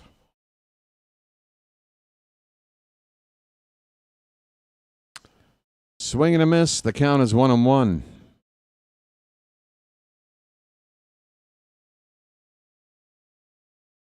Mauricio's 0 for 2 so far. Did I say that already? I apologize if I did. This is popped foul behind the plate, out of play. 1-2 on Mauricio. The Royal Pain in the Ass is here, folks. How you doing, Royal Pain in the Ass? You know, you name yourself that, but in every stream, there always seems to be somebody who's even a bigger pain than you. You might have to change that name. That pitch is fouled away. And somebody made a play out there. And those seats all the way down the right field corner in front of the warehouse. Who made a play? I didn't see anybody make a play. Okay. 1-2. I was about to give a fan a contract, but I didn't see a play. Am I challenging you to be a bigger pain in the ass? I don't know. Just by asking me that, you're already well on your way.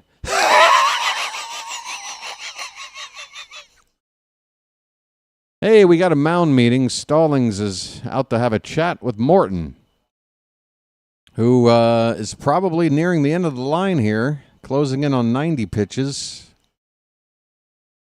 There is nobody out in the top of the 6th, and he's given up a leadoff double. See, that's why I don't think you're pain in the ass material. A real pain in the ass wouldn't be striving to please anybody.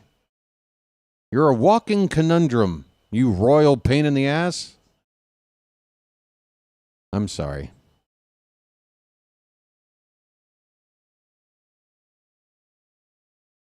I'm taking too much liberty with your name. 2-2 on Mauricio. Pitch. He reaches for one way outside and fouls it. Wait till you decide you want to take over. Okay. That should be interesting.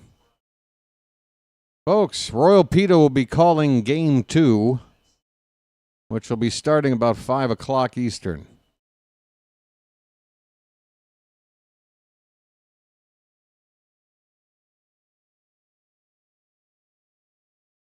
Two pitch. A little piece of the ball fouled at the plate. Count remains 2-2.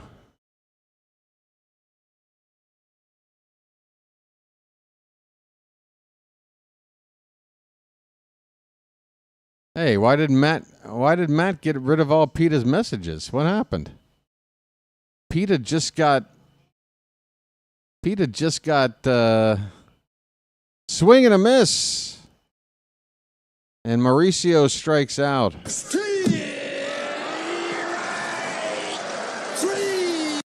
Well, y'all come back now, you hear?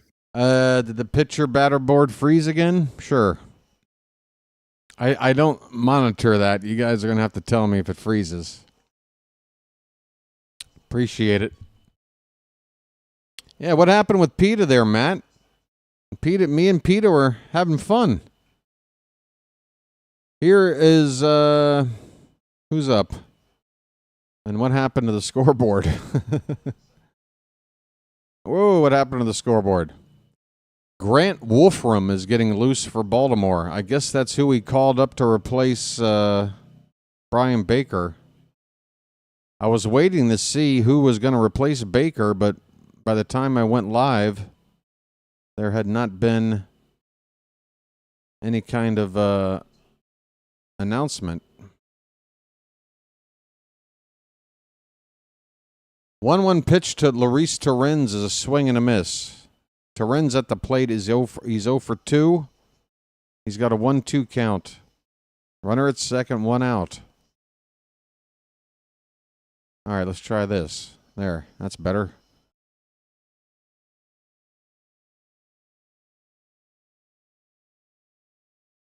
Infield is shifted for Torrens to pull.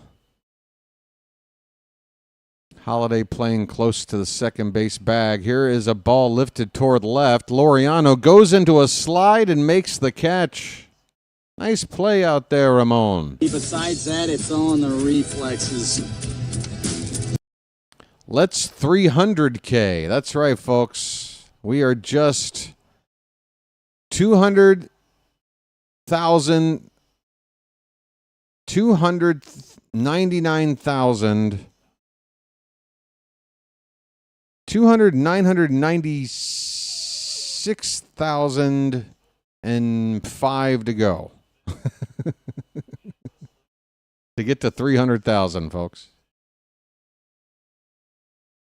All right.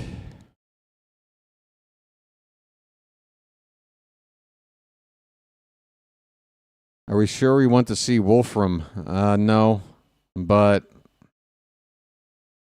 again, I don't know if I can sit here at this stage. I feel like I'm just blowing hot air if I point out Mansolino making a questionable call. Because after Tuesday night, whatevs. 2-0 the count on Brett Beatty.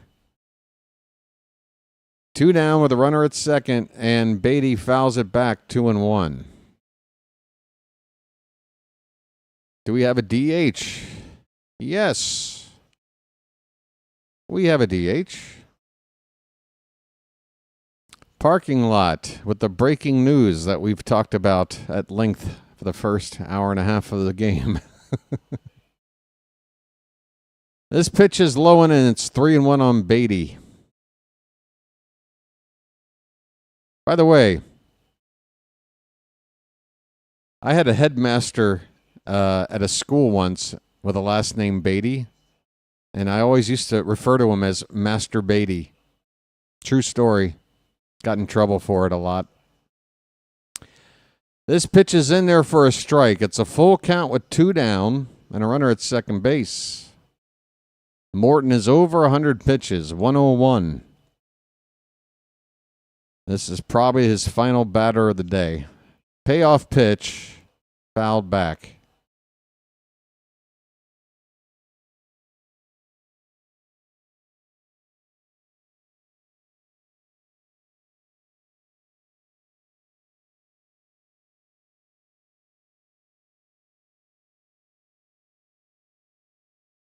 I know you have him parking lot.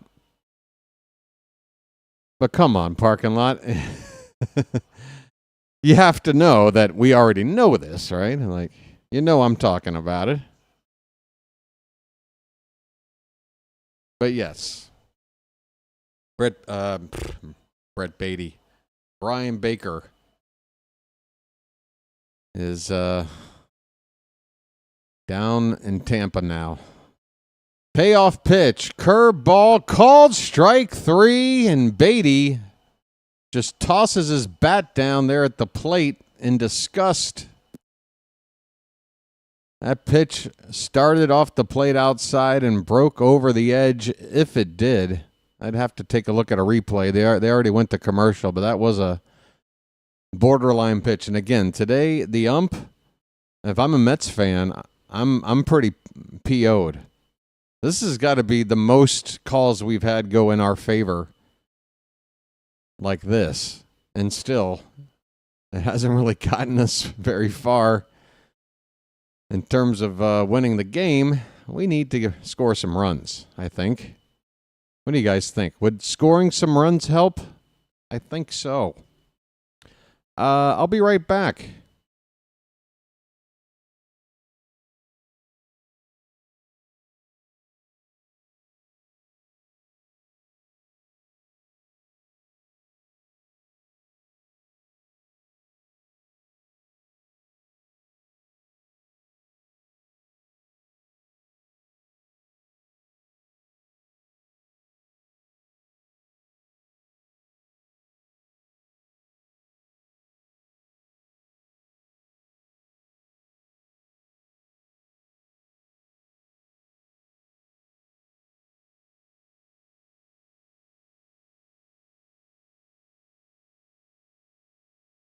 Oh, wow. Here he comes. Let me show you what I mean now. By the first thing you do is get right up in their face, you point the finger. Then if you can't get close enough, you turn the hand around and kick some dirt. And then if he's missed a strike, you get over here and you put dirt all over the thing.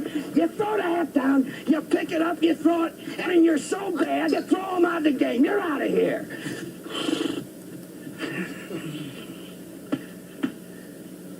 That's the way a major league manager should. I learned something, buddy boy. All right. Bottom of the 6th, Jacob Stallings looks at a first pitch strike. Peterson still on the mound.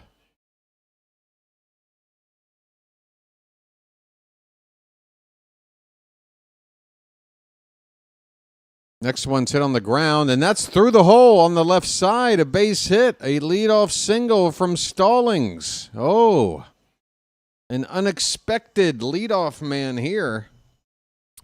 Let's do something, please. Top of the order up. Let's get the faucet going here.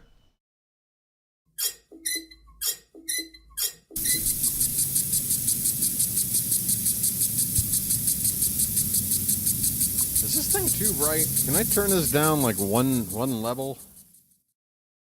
I think I'll be okay. All right. Jackson Holiday. Check swing, pitch high, ball 1.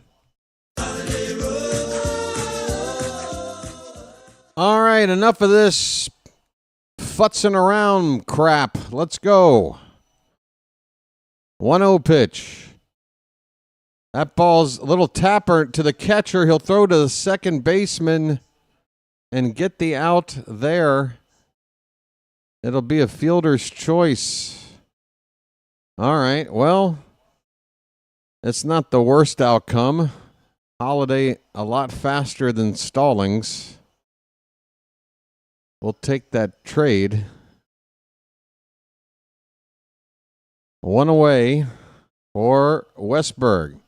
West is that way. And Westberg, honestly, my friend, after that blunder on the base paths last time you got on, buddy, how about you make up for it right now with a bomb and give us the lead? Or at least get Jackson around. First pitch, a backdoor slider called a strike. Huascar Brazoban, who pitched the final inning in extras to secure the win for the Mets on Tuesday night. He's getting loose right now. Holiday is back after a check by Peterson. Peterson is about to throw his 70th pitch.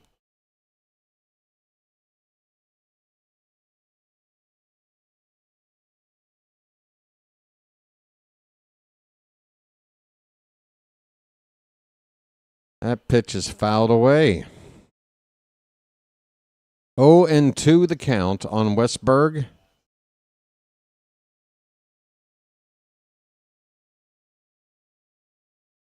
Westberg's average is .252.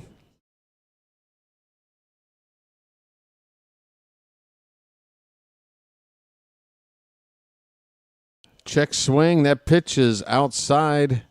And the first base ump says he did not go on the appeal. 1 ball and 2 strikes. I'm in the mood for a bugle.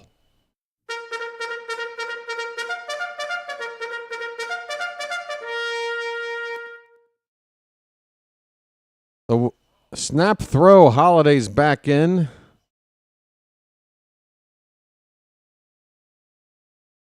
Double barrel action in the Oriole bullpen. Wolfram is still tossing out there, along with Gregory Soto. Suddenly, we've got 2 lefties. Not only do we have 2 lefties, they're both up at the same time. Oh, my God, Holiday got picked off. I can't believe this. I can't believe this. I can't believe this. Enough of the special treatment of Jackson Holiday, man. He is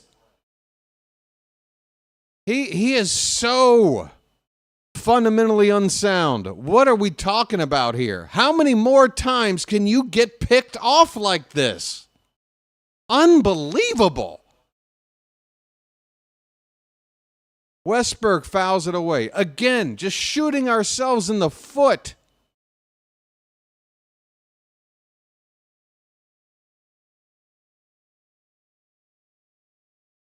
Unbelievable. In all of my years, I have never seen somebody who apparently can run the bases be this god-awful at just not getting picked off. Never mind caught stealing. Here's a ball hit to deep right center field, and the 2 outfielders will collide, but the catch will be made anyway. Taylor and Soto out there. Taylor, the one to come down with the ball. And that'll end the inning. God.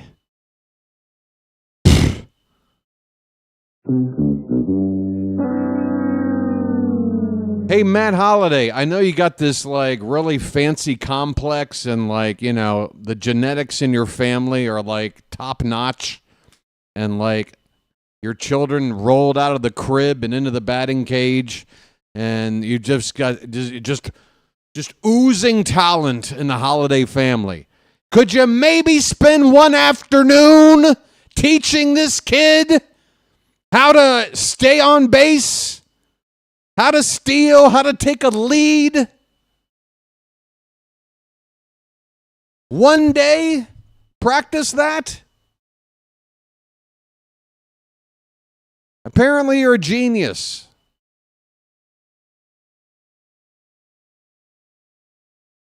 It's not even daydreaming, Edward. Holiday is fundamentally unsound. I mean, if anything, he should be super cautious. Like, take a small lead. A lead so small that no matter what kind of throw a pitcher snaps off, you're going to get back. Don't even try to take an extra half step until you get better at this. I mean, if this was anything else, you would revoke their license. You are not fit to drive this vehicle. Oh, my God. Absolutely ridiculous. It's ridiculous. I can't even...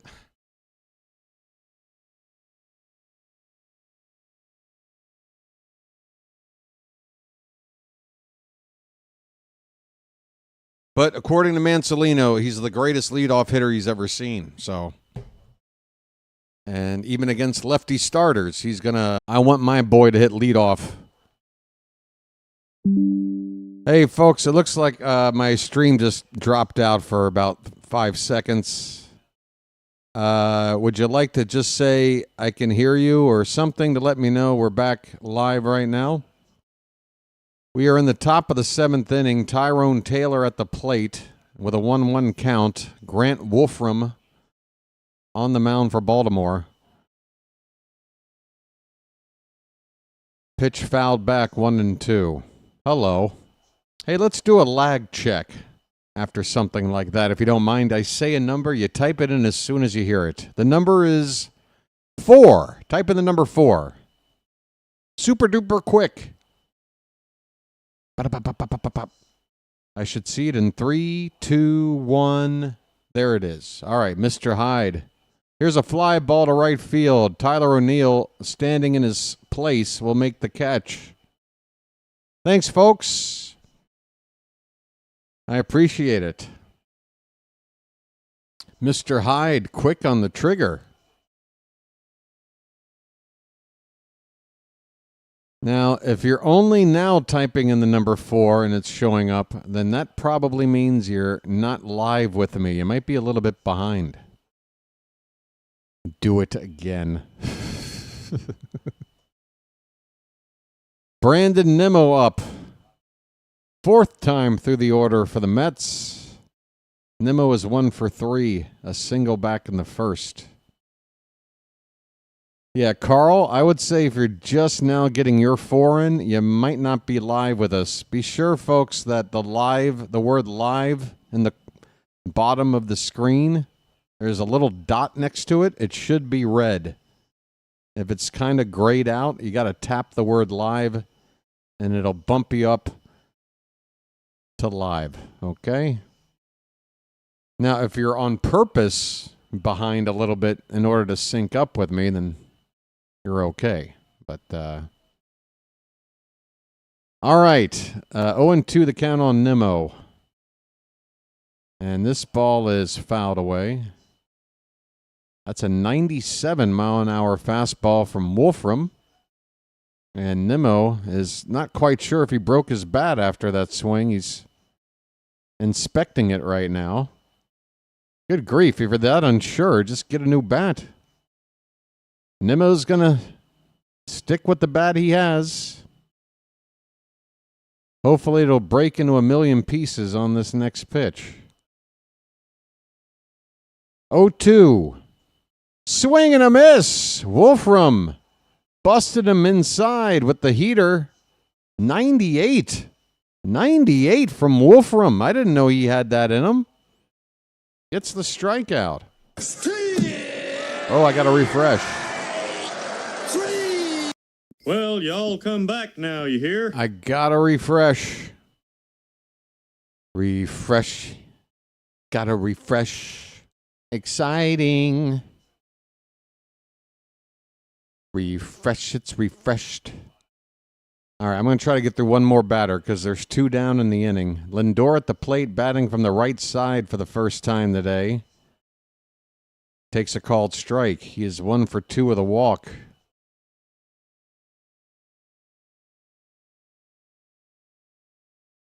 One nothing Mets, top of the 7th. Here's a breaking ball hit to the ground on toward third. Arias will make the play to end the inning. So Wolfram with a nice inning of work. Getting the likes of Brandon Nimmo and Francisco Lindor out and not allowing Juan Soto to come up in the inning. We go to the 7th. Are we already to the 7th inning? I guess I'm going to be able to take a nap between the ball games. I figured it'd only be about 45 minutes between these games. It's the top of the 7th coming up, right? Oh, is it the bottom of the 7th? We're in the 7th inning stretch already? Holy cow, folks. Game flying by. It is time to throw some cakes on the griddle. Get those cakes up in the chat, folks. Thank God I'm a country boy. Thank God boy. I got mine up. Thank God I'm a country boy. Thank God I'm a country boy. Thank God I'm a country boy. Check in on the live sub count, folks. We are 3, count them, 3 subscribers away from 3,000. Come on, folks. If you're watching right now and you're not subscribed, come on, be a part of history. You get to be one of the 3 to break. Come on. Who doesn't love that moment driving their car when the odometer is about to flip over to a bunch of zeros? You know you love it. You can be a part of something like that right now. But you got to stay subscribed, okay? At least for, I don't know, a couple of days. Don't sub and then just check back out, because then we go back under. But come on, subscribe. Charm City, we're 2 away. That got somebody in. We are 2 away. Bottom of the 7th. What if getting to 3,000 gave this team the spark it needed to come back and win this thing? There's only one way to find out if you can contribute some Orioles magic. Let's get to 3K. Laureano will begin the bottom of the 7th, and the first pitch is outside. Peterson is still out there. He just threw his 75th pitch. Ramon just threw a rock at me. Pitch number 76 is also outside. It's 2-0 on Laureano.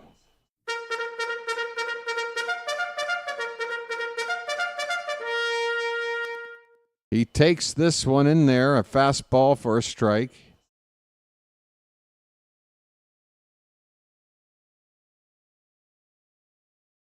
Next offering, fouled right behind the plate. 2-2 the count on Laureano, folks.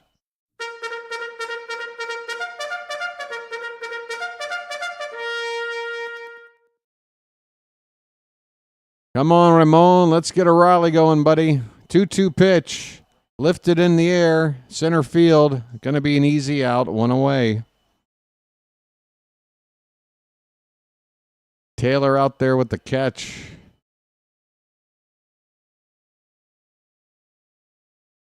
The Orioles have had 3 balls hit today at 104 miles an hour or harder, and all 3 of them resulted in outs.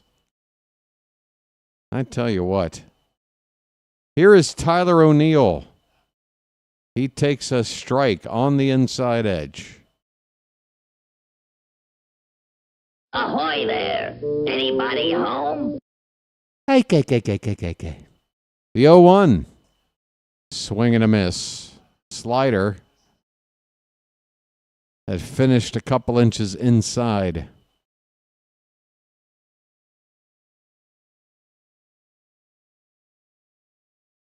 Folks, that number I'm trying to watch out of the corner of my eye. This ball's hit on the ground by O'Neill. Now, just keep in mind, folks, as has been the case in the past, whenever I hit a sub goal, there's always 1, maybe 2 people without fail that love to unsub to make that number go back down. It'll probably happen again today. So we really need to get over it by a few. But once we see that number hit 3K the first time, I'm going to have me a moment. Swing and a miss. O'Neill goes after a pitch in the dirt and strikes out. 2 down. Curveball from Peterson. Ramon Arias is 0 for 2.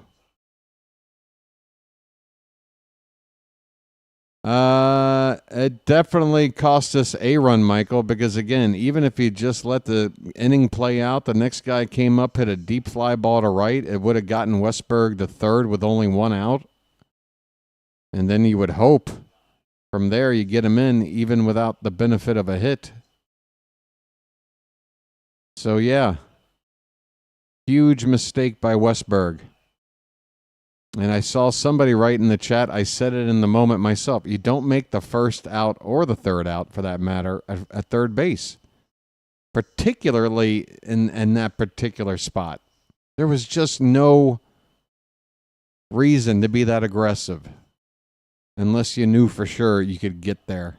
And the ball was not, it was in shallow center field. I couldn't believe it when he was trying to go. Swing and a miss. Arias strikes out. 7 innings completed. And the Orioles are still being shut out. We go to the 8th. 1-0 Mets. All right, folks, can we try? This is the push. This is the push. We are at 2,998 subscribers. Let me tell you something, folks. BW has been working super hard in the second season of this channel. First season, we got nearly to 2,500. We had like 2,400. So we've really only added 600 in half a season when we got 2,400 in a full season. So quick math, we're only getting about half the rate of subs as we did last year, which means my goal of getting to 5,000 is going to take twice as long to get to than I thought. But that's okay. I'm in it for the long haul. I don't mind grinding it out. Yes, it says 2990 Mr. Hyde. That sub count only updates after every 10th sub. Okay? And apparently that might be a reason a lot of people don't do it, or they do it and then unsub because they don't see. Folks, it's just a number on the screen. Don't let it make or break whether you sub or not. I promise you, we're 2 away, and when we get there, that number will flip over.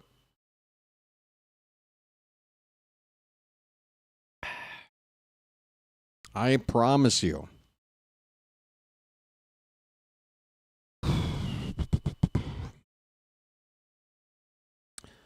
Boo-doo-boo-boo-boo.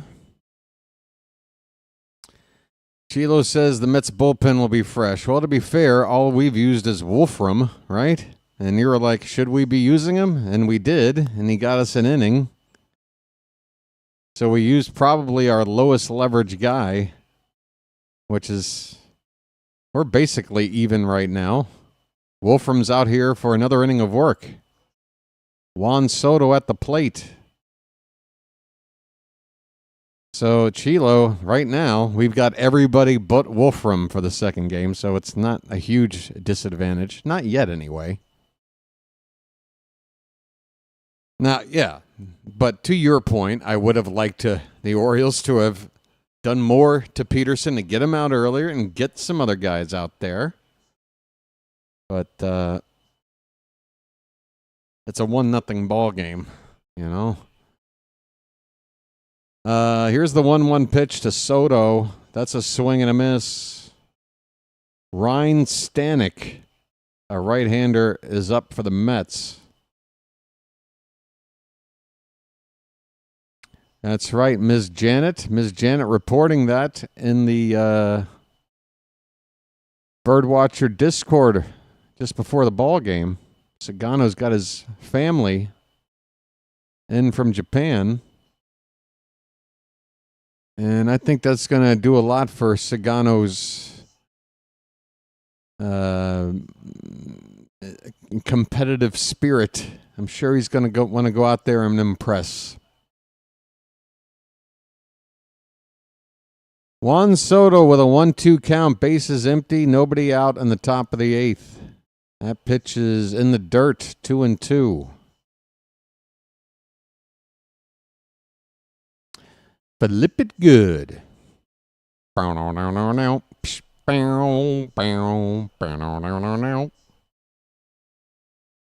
Correct that whip. Give the pass a slip. Step on a crack. Break your mama's back. Here's a foul ball back. It's still 2-2. When a problem comes along, you must whip it. When something's going wrong, you must whip it.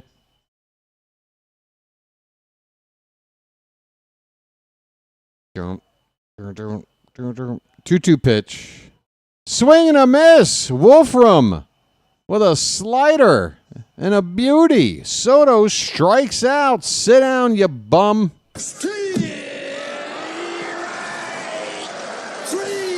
Sit down, you non-all-star. Well, y'all come back now, you hear? Sit down, you head case. Hit the bricks, pal. You're done. Sit down, you defensive liability. You get nothing. You lose. Good day, sir. Sit down, you pain in my ass. How about this? Peace, love, dope. Now get the hell out of here. Here's Pete Alonso. He's 0 for 3.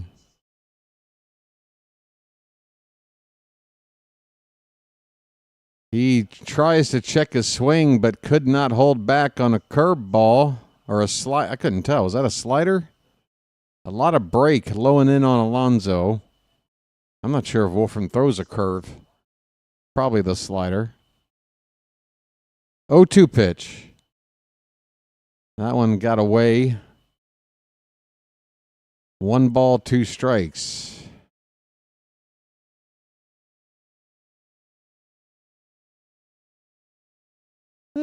I mean, you know, Clifford, it's everybody's opinion. I'd say he is. Swing and a miss. Wolfram strikes out Soto and Alonso back to back.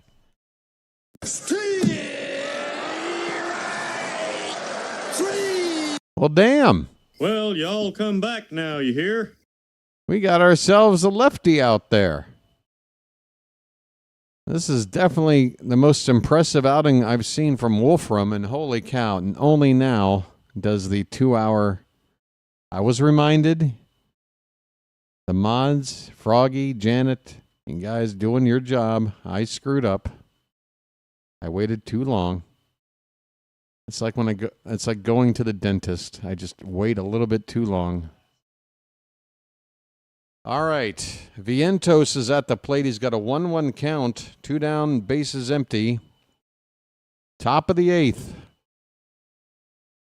Pitch, that's a strike. 1 more strike will take it to the bottom half of the inning. Wolfram's trying to go through 2 innings and facing the tough batters of the lineup in the process. So far, very, very good.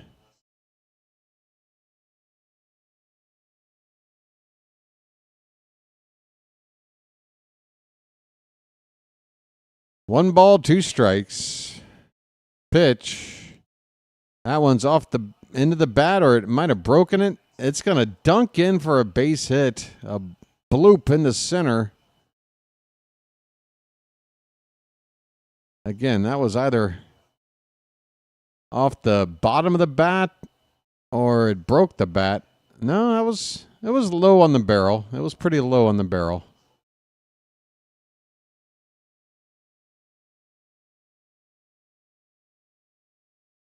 All right, so Wolfram's got to work around this 2-out little bloop hit. He's got Ronnie Mauricio to face, and Mauricio is a switch hitter. He's batting right-handed now. Whoa, first pitch from Wolfram almost went to the backstop. Stallings had to leap out of his crouch to snag it out of the air. It's 1-0 on Mauricio, 2 down, runner at first.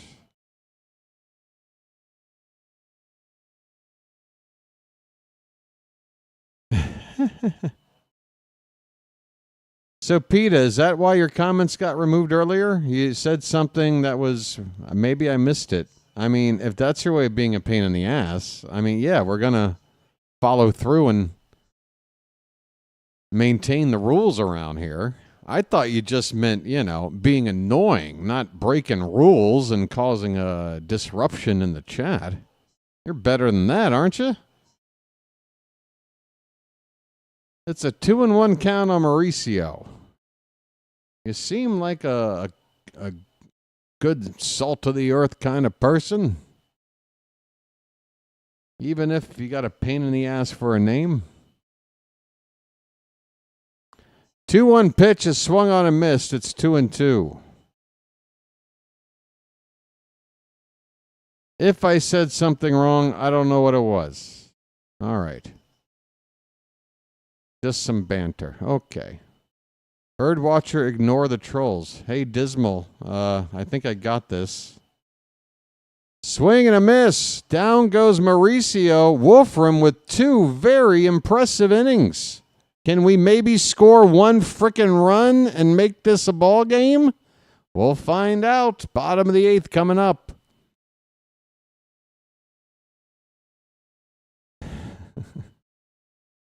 Ignore the trolls.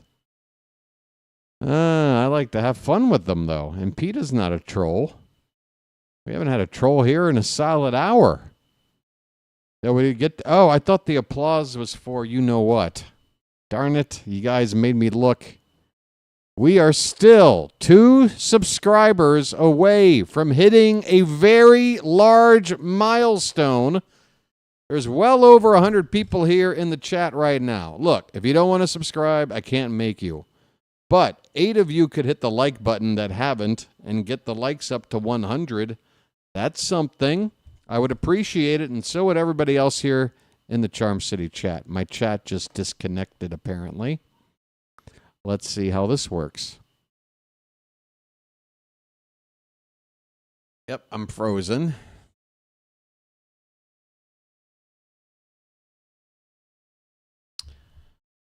Ah, boy, here we go again.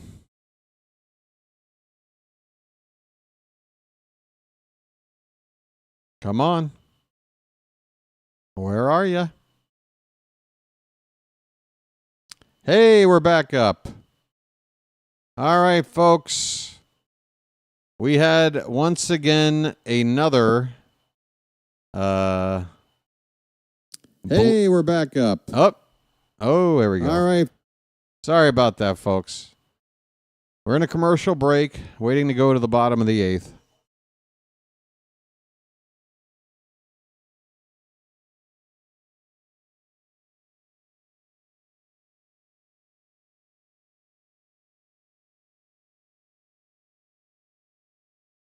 Oh, boy. David Peterson is on for an 8th inning of work. So it's another situation on the season where the Orioles are the team that provides a pitcher with their best outing of the season. How many times have we done this? How is that not a direct indictment on our offense? That we do this, that we allow a pitcher to have his best start of the season against us. We got to lead the league in that category. Here's Colton Cowser. I'm pissed, but we're still going to try to rally. Come on. For God's sakes. Cowser with a ground ball. Base hit in the left field. All right, there's the start we're looking for. Cowser with a hit off the lefty. That was Peterson's 90th pitch of the afternoon. Out over the heart of the... Well, it broke over the outside part of the plate, and that's how Cowser was able to take it to the opposite field. He is on with a leadoff single. And that's going to do it for Peterson. Oh, man. All right, so now we... Okay, so this is... All right, hold on. Hold the phone. Vasquez, go on back to the dugout. Get Gunnar on out here. No fooling around. They're bringing on a right-hander. Vasquez, thanks so much for that nice play you made in the field earlier, but we need our best bats, and I know Gunnar's been struggling lately, but hey, maybe a pinch hit role might be just what the doctor ordered. Sometimes guys in a slump that play every day get a day off, come up and get a pinch hit roll, and it actually can help. You gotta go right to Gunnar here. We're in the 8th inning already. We got the tying run on with nobody out. And they're gonna bring on a right-hander. Let's make our counter moves. Actually, it's gonna be 2 straight counter moves. Could be Gunnar for Vasquez and then O'Hearn for Mayo, back to back. we've got the right guys to counter this pitching change.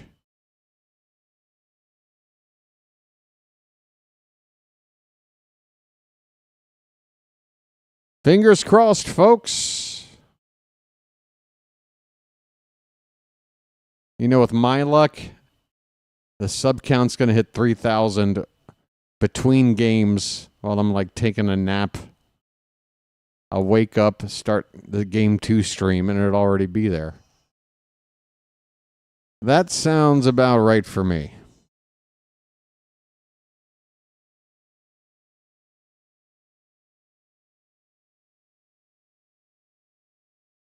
Peterson on the day had 6 strikeouts without walking anybody.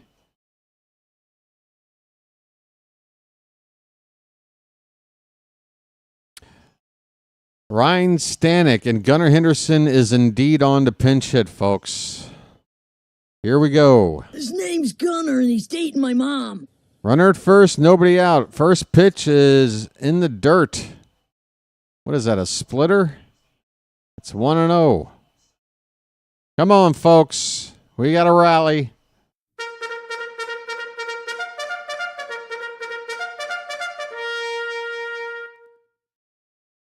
Gunnar, why does it say 0 for 2? It's his first at-bat of the day. Wow, that pitch looked like it caught the corner, but we get the call. Man, oh man, I swear this home plate umpire, if I didn't know better, had a Benjamin on the Orioles today. That pitch fouled away. 2-1 on Henderson, folks.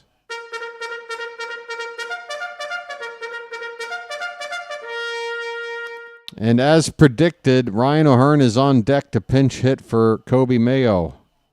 The 2-1 to Gunnar. That one's hit high in the air. Right field toward the flag court. Right where it meets the bleachers there.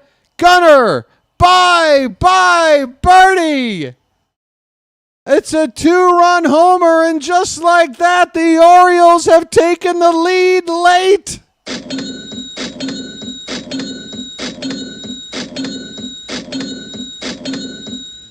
I'm in so much shock. That wasn't a very good home run call, was it?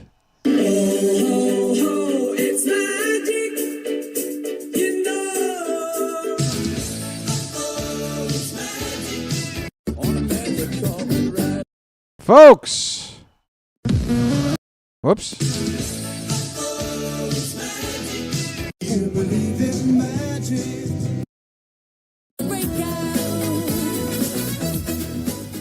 Janet says, look at my comment above. I called it. All right, let me see. Bye, birdie. Charge. A bunch of guns. Let Gunnar hit it to the flag court. Well, is that really... Let him? You gave permission. Was that calling it? You called it. All right, Janet. Well done. Ryan O'Hearn is at the plate, folks. Fight's on. Let's turn and burn. So we just took the lead. We are 1 or 2 subscribers away from 3,000. Do we have a reason now to celebrate, folks? Come on. Let's make it one big-ass party. The mountain's getting loose. So we go right to the 9th in a save situation with the lead right now. How about we... Oh, I love semantics. I got straight A's in semantics. That was my major. 3-1 on O'Hearn, folks. And that is ball 4. Take your base. Folks, Ryan Stanek has come in and stunk. I'm walking here. Stanek stunk. Let me check. Still 2 away. We're going to get there, folks. Come hell or high water. The Mets have a mound meeting right now. And once again, folks, welcome to the Oriole BirdWatcher Channel. This channel is in its 2nd season. And I'm sure the folks in the Charm City chat would love to type something in right now to try to convince those watching who are not yet subscribed to do it, because we are about to hit a milestone and we all want to celebrate something. The Orioles just took this lead late. We're 2 subscribers away from 3,000. And just so you know, if you subscribe, it's free. There's no commitment. There's no obligation. It's just an easier way for you to find the channel. Once you sub up, it's part of your channel list. And it also pushes the channel out to new eyes. People who have never seen it on their recommends or in their browse features. That's what it's all about, folks. Building something from nothing. That's what this channel has done in a year and a half. Here is Jacob Stallings up. Runner at first. Nobody out. 2 runs in. And he takes outside. Ryan Stanek has basically been the Mets version of Brian Baker from Tuesday night. He hasn't gotten anybody out yet. 3 straight base runners. 2 have scored. And it's the bottom part of the order. He has faced the 6, 7, and 8 hitters so far. Oh, wait, I take it back. The first batter was Peterson. I apologize. So actually, Peterson, by the way, both starters with a no decision. Peterson was responsible for that tying run. Stallings swings and misses here. It's 1-2. So right now, the pitchers of record would be Grant Wolfram for the win and Stanek for the loss. That pitch is a little bit low. 2-2 on Stallings, folks. Let's give Stallings a bugle.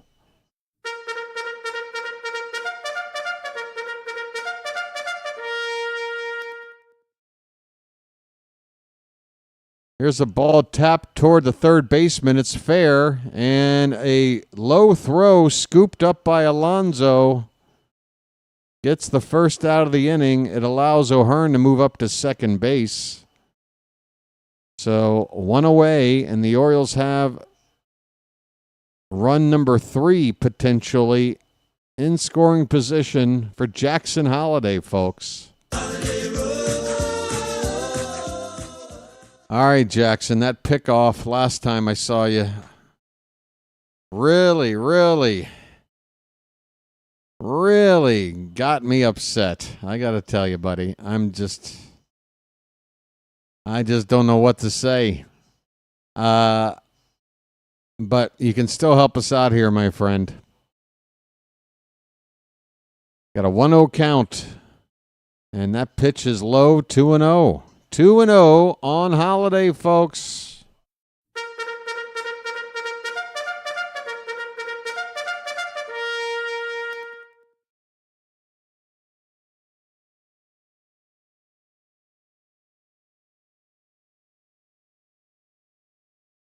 Stanek takes a look at O'Hearn at second. The pitch. Inside, 3-0.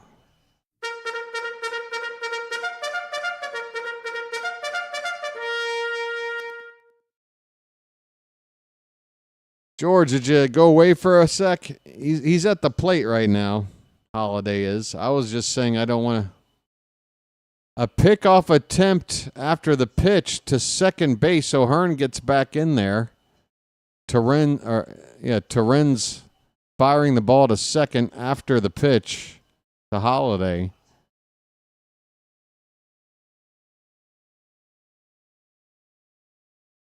Folks, did we do it? It looks like we're there.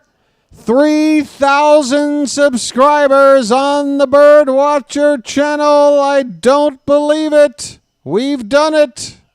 Baltimore, you are seeing history being made today. Oh, this isn't the time to spam the chat. This isn't the time to spam the chat. There's a called strike to Jordan Westberg. Folks, I want to take a moment to talk about the subscriber milestone, but right now let's lock in and try to get some more runs. Westberg with an 0-1 count. Pitch. Outside, 1-1. Thank you to number 3000. Welcome in. We are now 60% of the way to 5,000, which if I get to 5,000, I can comfortably say I'll be doing this channel until the day I die, because this is all I want to do.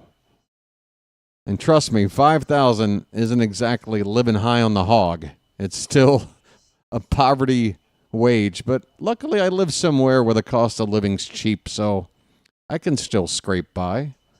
2-1 pitch to Westberg is swung on a miss. We're 2-2. So long story short, folks, thank you so much, everybody, for the support to get to this stage. 3,000 in basically a season and a half. 2-2 pitch in the dirt. We got a full count, and we've also got a super chat coming in. Can you give me a sec to acknowledge that? Stand by, please. We need a bugle right now.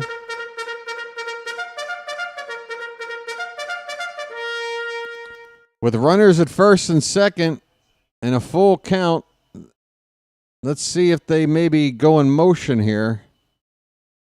Payoff pitch. Inside, ball 4. Ryan Stanek. How long are they going to keep him out there? I hope longer. The Mets have just picked up the phone, it looks like. They're going to let him just fry out there. That's fine by me, folks. We've got the bases loaded right now. And let me hurry up. Hey, it's NDJ again. NDJ5755 saying congrats with the super chat. Thank you so much. I appreciate it. Laureano lifts the ball to right field, and Soto will make the catch, but tagging and coming in to score is Ryan O'Hearn. The runner behind him moves from second to third, and the Orioles have added on here. It's 3-1.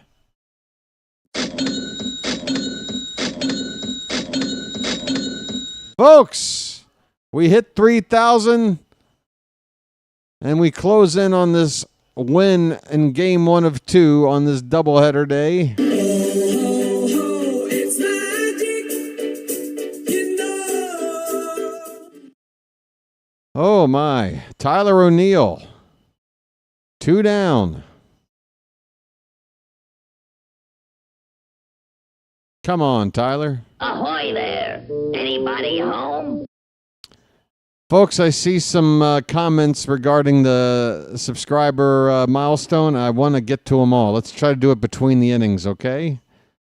Here's a pitch tapped foul by O'Neill. The count is 0-1. Don't worry. I'll love to read all those comments. Believe me. I hope they're all positive.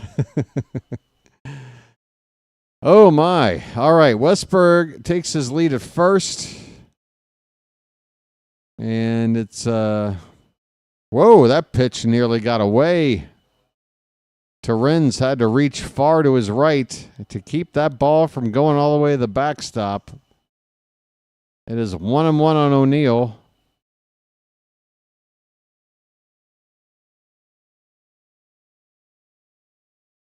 Pitch. High, 2-1. All right, maybe I can squeeze some in. I'll scroll back. Frank Baker says, proud of me. Congratulations, says Janet. Dismal with a bunch of hundreds. There's a pitch inside. It's 3-1 on Tyler O'Neill.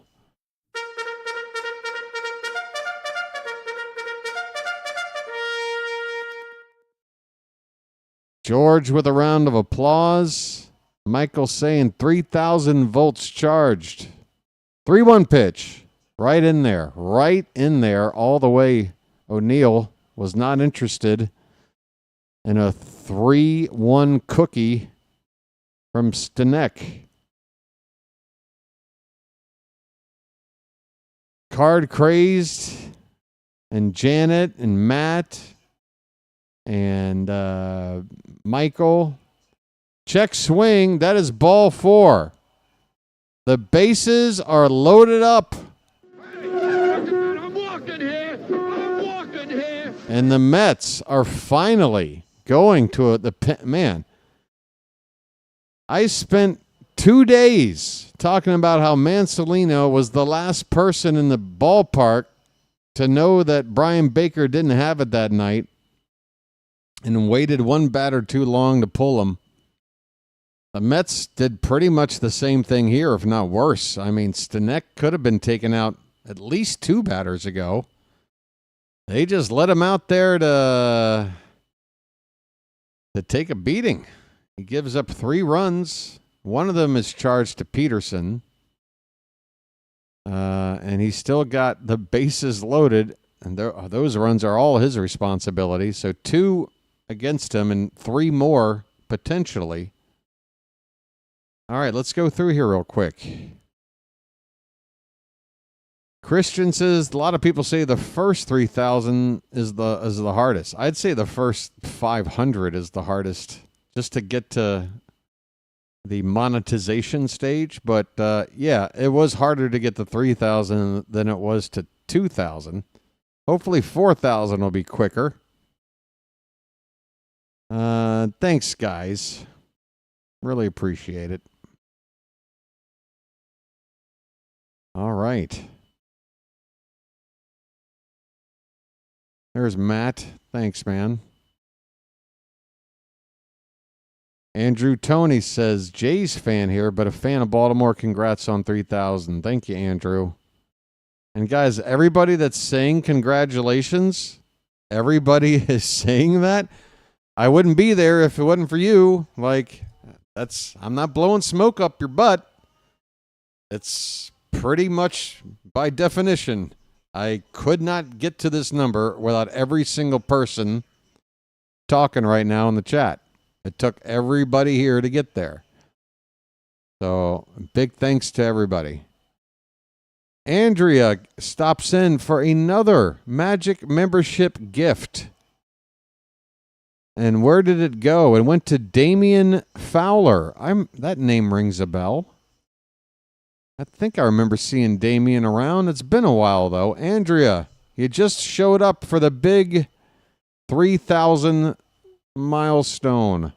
And the Orioles now are 3 outs away from getting game 1 of this doubleheader. But first of all, they're still trying to add on here. There's 2 down in the bottom of the 8th. Bases loaded. And Warren, a right-hander on the face, Ramon Arias. I have a brother. Ramon's 0 for 3. First pitch breaks low and away for ball 1. The Orioles have batted around. Arias is the 9th man up.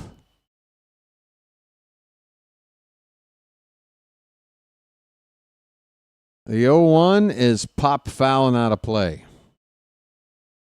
How did we get through the lineup? Well, 3 have come in, 3 are on base, 2 are out, and 1 at the plate. That adds up to 9. Bautista just waiting out there in the bullpen. He's already been warm for a while. This one's jammed by Arias, a pop-up on the infield, and that'll end the inning. All right, folks, here we go. The Orioles scored 3 runs in the 8th after being in slumber, hibernating in offense for the first 7 innings. It might have been late, but it's not too little, we hope. We've got a 3-1 lead, 3 outs to go, and we are going right now to our closer.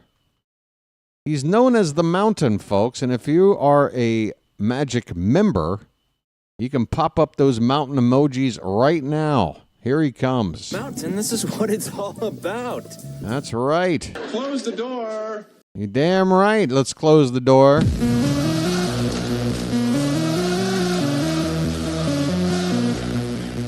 Close the door.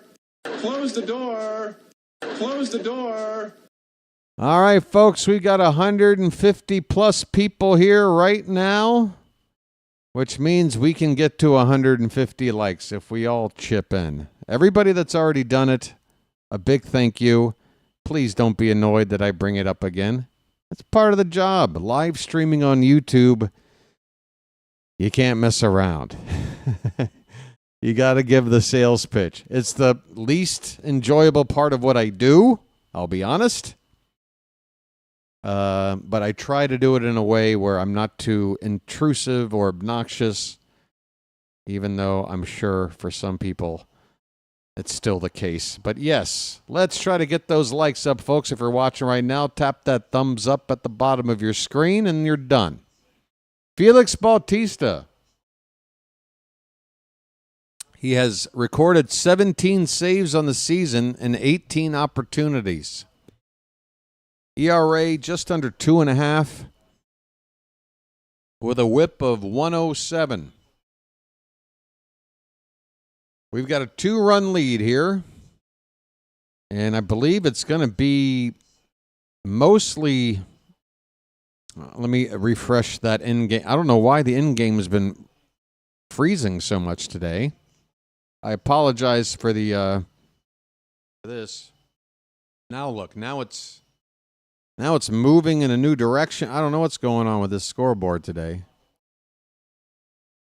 Oh, so it's the bottom of the order coming up for Bautista, folks. We've got a chance to get these final 3 outs without seeing Lindor, without seeing Soto, without seeing Alonso. Sounds good to me. All right, bottom of the 9th. Bautista's ready, and the first pitch is swung on and fouled away.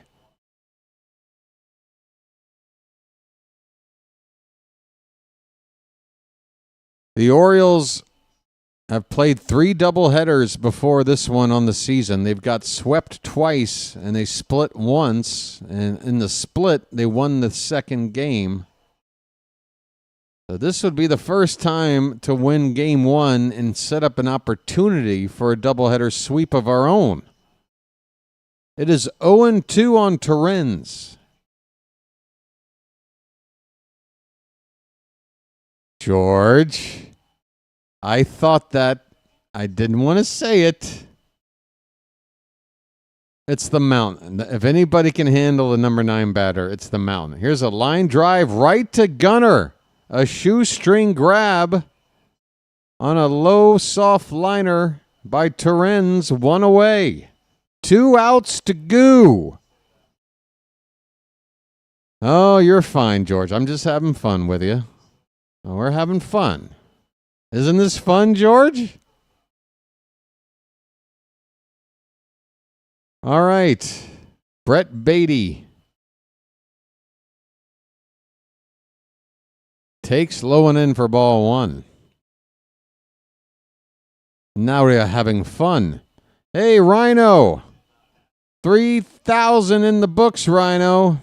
What you think about that, buddy? There's a called strike. 1-1 the count. Let me say it again, Rhino. Let me say it again. 3,000 subs.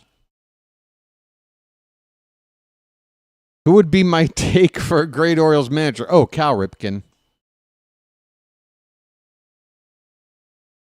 Folks, this is an inside joke, so I'm going to play around with Rhino for a sec. Don't worry about it. Who would be a good Orioles manager? I think probably Eddie Murray, Brooks Robinson, Frank Robinson, Jim Palmer. I'm just naming all the most famous Orioles in our history. It's an inside joke, folks. Don't worry about it. It's a 2-2 count on Brett Beatty. 1 down and nobody on in the top of the 9th. This one's fouled back.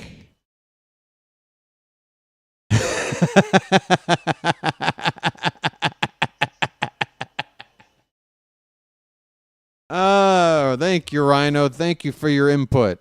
You know, you'd make a good producer on my show. Let's talk later. 2-2 pitch.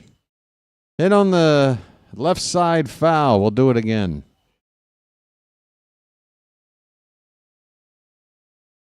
Mystery Science Theater 3000 indeed rocks. It's the best damn show ever. Why does the scoreboard keep screwing up?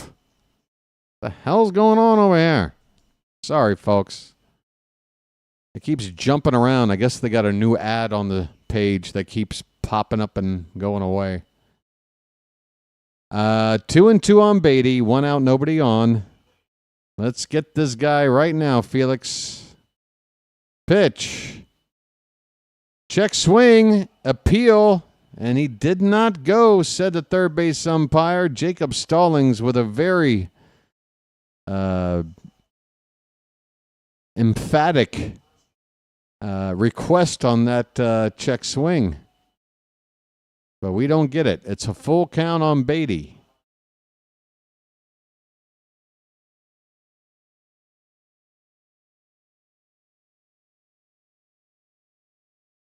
Another payoff pitch.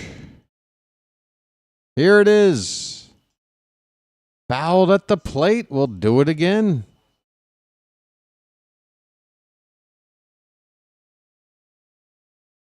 Rhino's in tears. Oh, Rhino.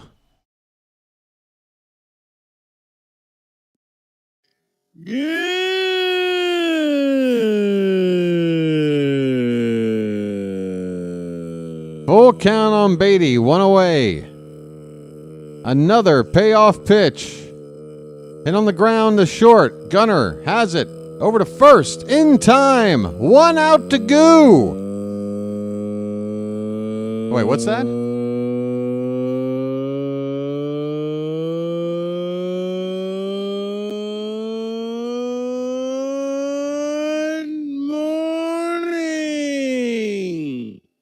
Get it. All right. We're going to hang out right here, right now. And you know what? The hat wants in on this. Where are you at, buddy? 2 down.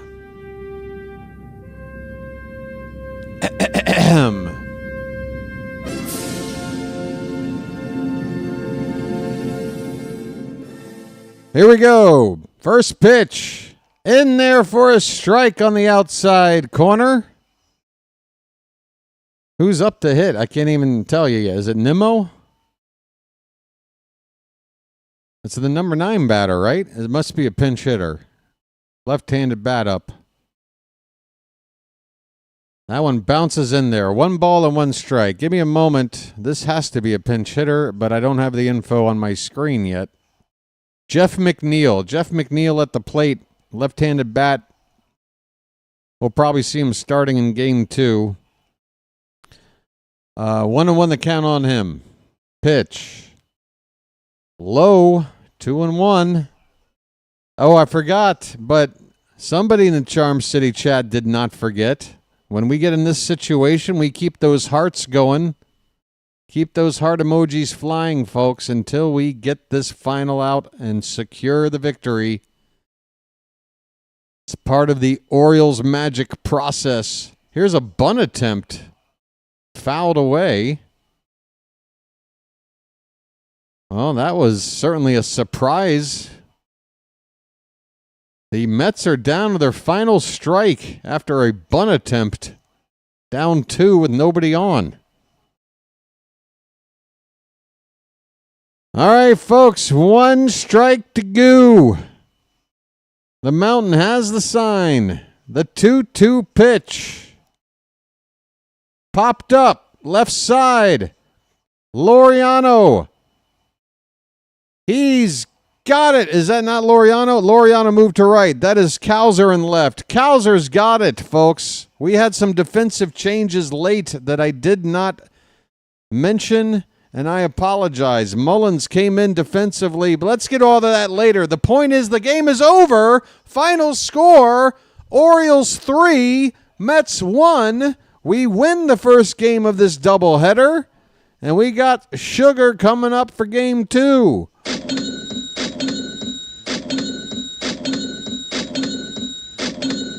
Celebrate, folks. We're back to less than 10 games under 500. It's magic, you know.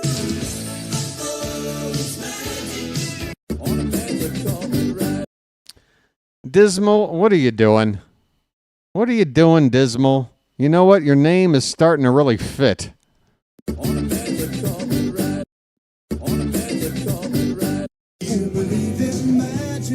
Folks, do you believe in magic? How about this game?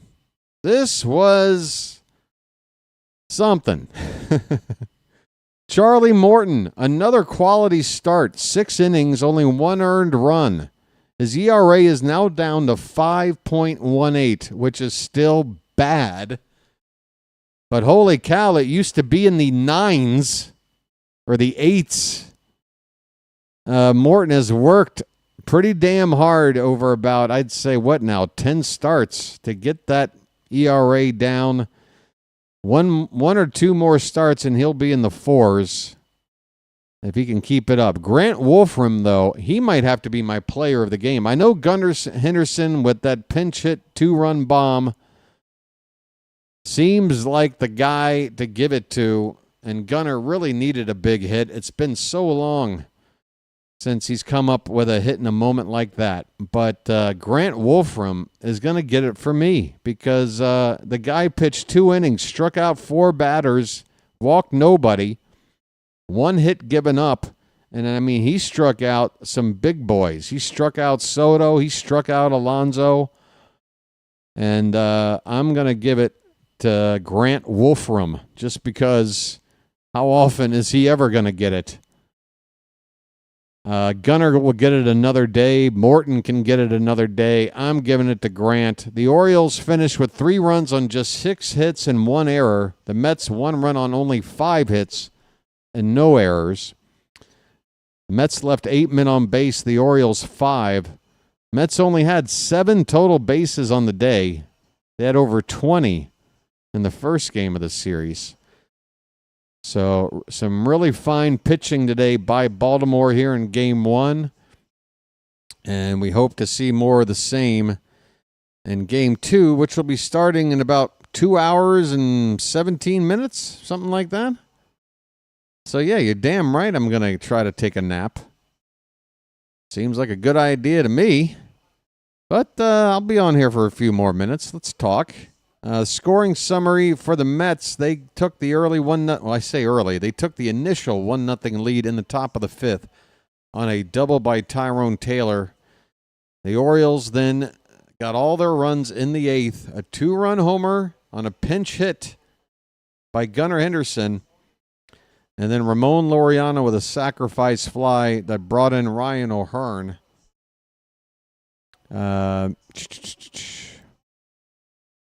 Let me go over to the Yahoo page for a minute. That's the one thing about this ESPN page. I'm not really a fan of their post-game box score. I'm missing a lot of info. You feel me? Where is this? Oh, I have to go 1 day backwards because it started yesterday, my time. All right. So Wolfram gets credit for the win. Just another reason for him to get my game ball. Stanek the loss. Bautista with his 18th save of the season. He's now 18 out of 19.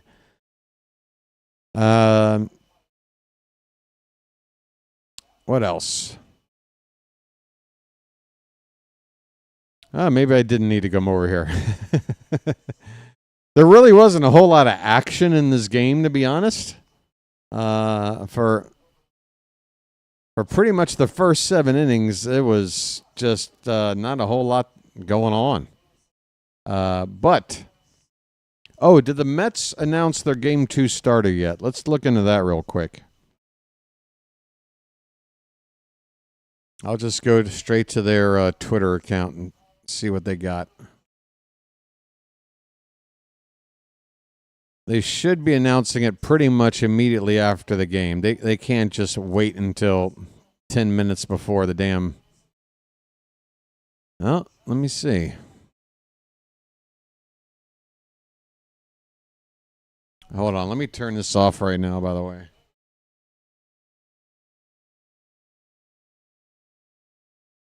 All right.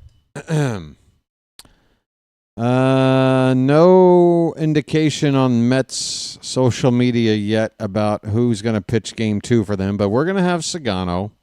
And again, look, when we came to this homestand and we knew we had 6 games left to go before the All-Star break, and I'm thinking, well, if we go 5-1, then I think we can legitimately say we got a shot at doing something in the second half, because we'll be at 5 under 500 at that point.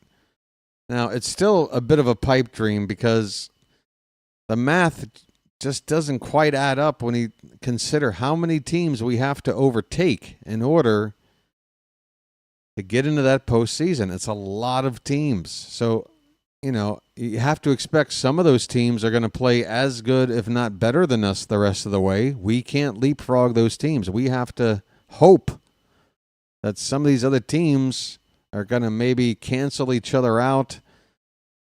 And you don't want more than 1 or 2 teams, going on a run. If we're going to get into this thing, it would be that very last wild card spot. There's no doubt about it. But again, I don't want to get anybody's hopes up, because after what we went through on Tuesday night, there's only so much of an emotional pendulum as a fan one can, tolerate. And such, again, we've still got like 70 games to go. We still got like 70 games to go. And, we've been talking about, can we still do this now for about a month and a half? I don't know how much of it I can take. But, yeah. What I am happy about with this 6-game homestand, what I was worried about was the fact that Brandon Young was scheduled to pitch 2 of the 6 games, the first game and the last game. It's just how the rotation worked out. And then you got Sagano, who, has really not pitched well the last few outings. And I'm thinking, well, if we're trying to get to 5-1 or even 4-2, how realistic is that when half of the guys we're throwing out there is named Young or Sagano? Young, until this start on Tuesday, had never gone 5 innings to even qualify for a win, and he really hadn't shown much, like a high 7 ERA, something like that. So, long story short, pleasant surprise from Brandon Young. And you know what? I got a feeling that it's going to be the same for Sagano today. Ms. Janet Hill pointed it out earlier. But you may think like, come on, BW, I think you're reading a little bit too much into this. But I'm talking about this from a cultural perspective. Look, I live on the other side of the planet. I may not live in Japan. I may not be an expert on Japanese culture specifically.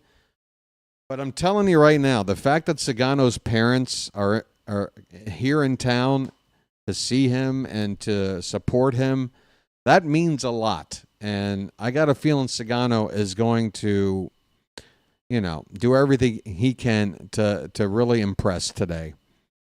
Now, does that mean he's going to be able to execute? Is he going to be able to locate those pitches and not leave pitches out over the heart of the plate? Because he's really been getting hit hard lately.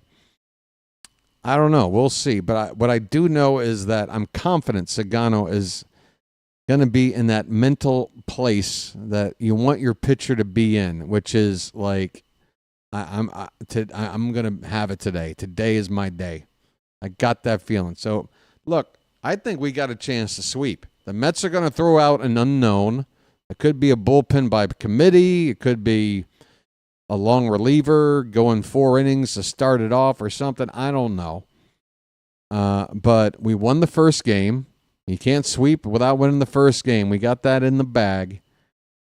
And if we can win both games of this doubleheader, your boy just might start to having a little bit of that optimism creeping back in. What am I, crazy? I'm crazy. I'm just crazy. Yeah, Janet. Look, I know it is. I just didn't want to say it in this way that like I know for sure. Like I'm this expert on I've never been to Japan. I want to. I'm close enough to where it's not a huge ordeal to get there. But bottom line, yeah. I think, like honestly, if you were to tell me, hey, Sagano had a side session and worked on some stuff with the pitching coach, I'd be like, okay, maybe that'll help. I don't know. But his parents are here. Is actually, I can't think of a better variable that could help Sagano like that. So, yeah, looking forward to it. All right, can we talk again about the channel for a sec? Guys, 3,000. In the year 3000. In the year 3000. Folks, how about that, huh? I tell you what.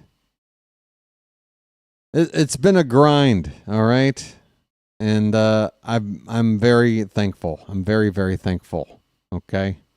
We're 60% of the way to 5,000, and I'm again.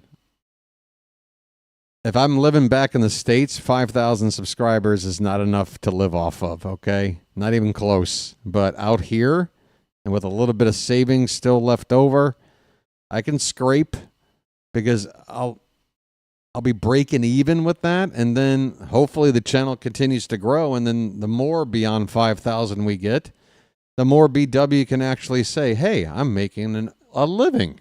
I can actually maybe put a few shekels into my savings account at the end of the month. I might even be able to go out and get a new pair of shoes. The world could be my oyster, but I got to wait. We still got 2,000 more to go, but we're 60% of the way there and only a season and a half. So I feel pretty good about getting there. And, again, I'm just thrilled. Gotten a lot of great compliments. I know I'd like to sometimes, go round and round with some of the trolls and detractors that come into the chat here. And, honestly, it's not like I'm been out of shape with them. I kind of enjoy the altercation, to be honest. Because I don't, it's just like I feel like I need to be like this vigilante justice guy when it comes to jerk offs that show up and antagonize people who are just trying to, hang out and deliver some free content for people and put on an entertaining show. Like, for whatever reason, that still gets your fair share of naysayers and detractors and poo-pooers. And despite all of that, through all the murk and muck, the real Oriole fans that come out here and watch these games, even when the team's having a not too good of a season, I'm so happy that I did this. I'm so happy. And you know what? I got to thank my best friend back in D.C. His name's Lou. My buddy Lou back in D.C. We've been best friends since the mid-'90s. I don't know where I'd be without that dude. He's always been my compass in life. And he told me, when my gig with NBC Sports was sort of unceremoniously taken away, that... And I was sitting here wondering, like, well, what do I do now? I really don't know. I don't want to return back to the States. This life as a digital nomad, being able to make a living off the computer by writing or a publication or whatever, like, I got to find another job like that because I'm too stubborn. I want to stay here. And my buddy Lou was like, dude, I've been telling you what to do for the longest time. You should start a YouTube channel and you should be doing sports, calling sports. You got the voice for it, he says. You got the personality for it, he says. And I said, okay, but here's the deal. You better be right. You better be right about this one. Because, doing something like this is a lot different than the first channel I started, which was just a comedy show. It was an original idea. There wasn't any attachment to some existing property or something. But to start a channel and call Oriole games, some people will have reservations about that. Like literally, somebody was in here like 1 or 2 games ago going, who do you think you are? Who do you think you are? You're just going to start up a channel and call Oriole games? What are you? Who made you the Oriole ringleader? Who the hell are you? And, in so many ways, I guess he's got a point, but I got to tell you, I've worked on a lot of different projects in my adult professional life. I've worked on a lot of different things, different forms of media and arts and what have you. This, to me, is the most comfortable I've ever felt in any endeavor I've ever taken part in. This just feels right. So I might have spoken too long and flapped my gums a little too much. But this is BW just pouring his heart out, okay? It's not that it's only going to probably, it's going to take a lot to get to 4,000 by the end of the season. Basically, we have to double the amount per game we've been doing this season to get there.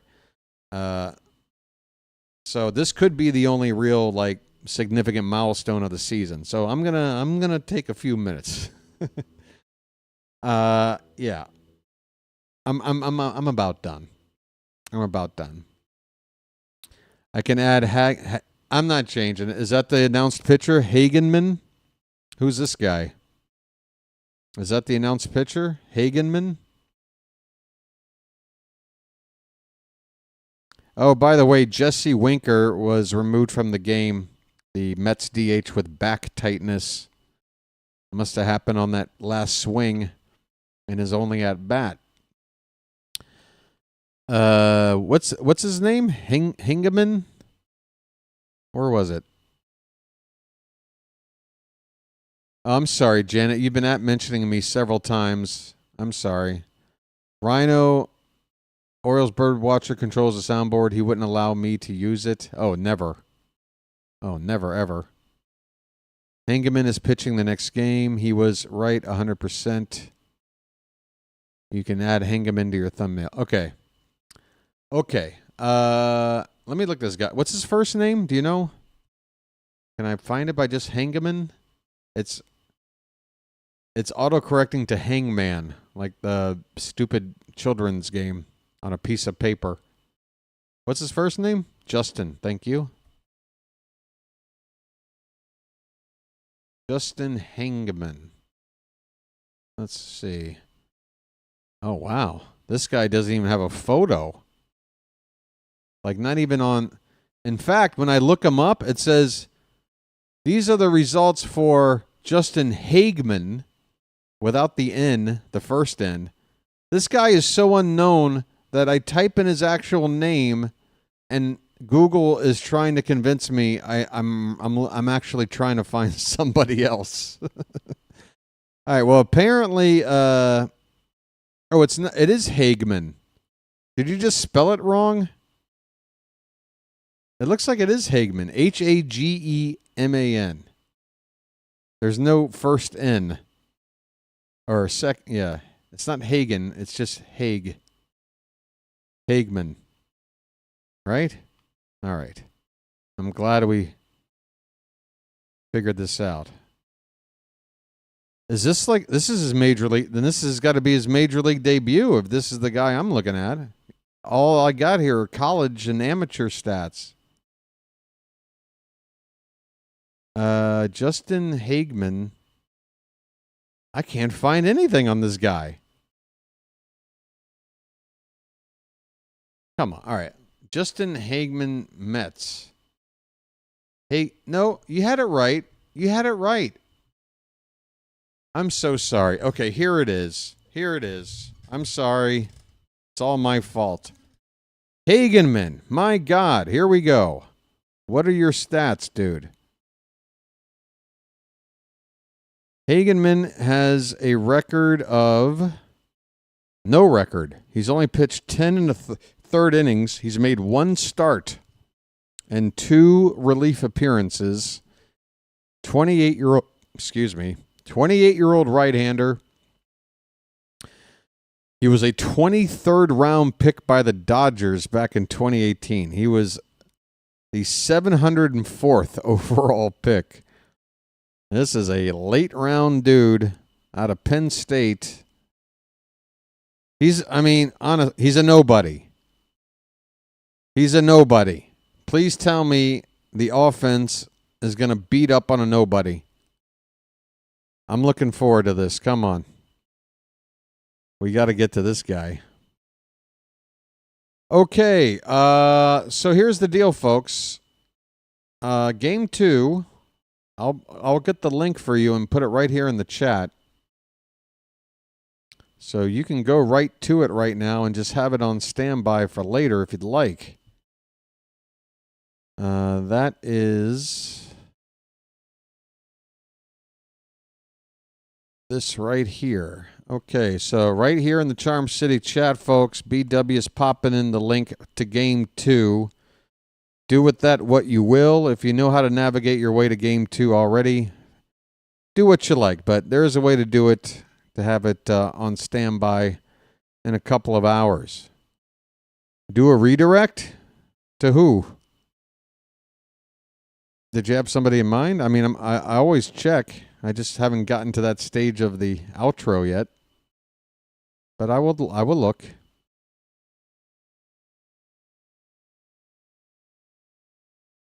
We're still 6.5 games behind Boston. 6.5 behind 4th place. Man, oh man, oh man. I tell you this, though, we're now a few games behind. We're only like 2 games behind Cleveland. About 3 behind Minnesota and Kansas City. So, and the Angels and the Rangers. I mean, man, if we can just get to 500, most of the teams we got to leapfrog are out of the way. That leaves right now the Yankees, the Rays, and the Reds. Folks, if the season were to end right now, all 3 wild cards coming out of the East. So basically, the entire division that we play in would be in the playoffs if the season ended today, except us.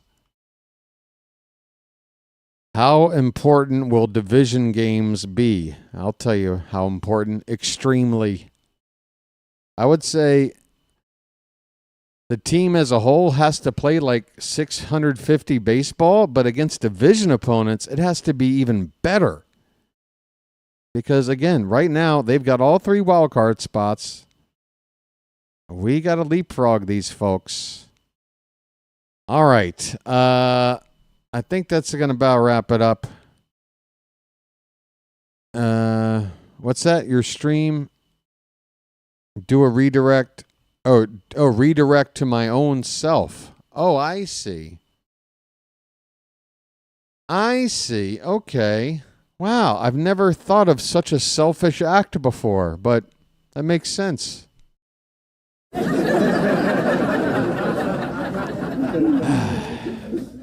I gotta learn how to be more selfish. There's so many advantages. All right.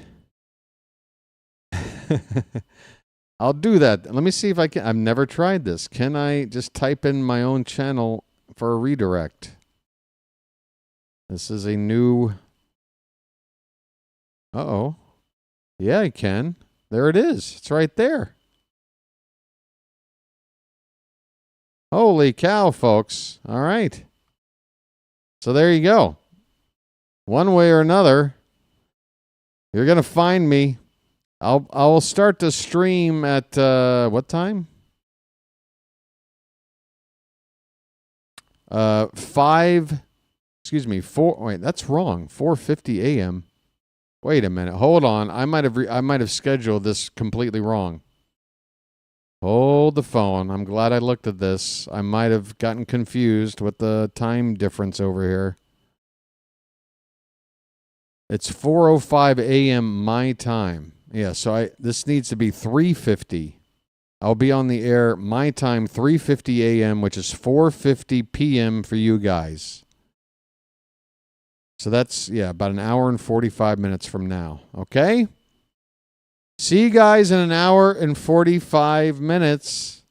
I'm redirecting you to myself. Thank you so much for being part of breaking 3,000 subscribers today, folks. We march to 4K starting later today with Game 2. Thank you, everybody. And I'll see you in less than 2 hours. Until then, this has been the BirdWatcher, and I'll chirp at you around 5 o'clock. Take care, everybody.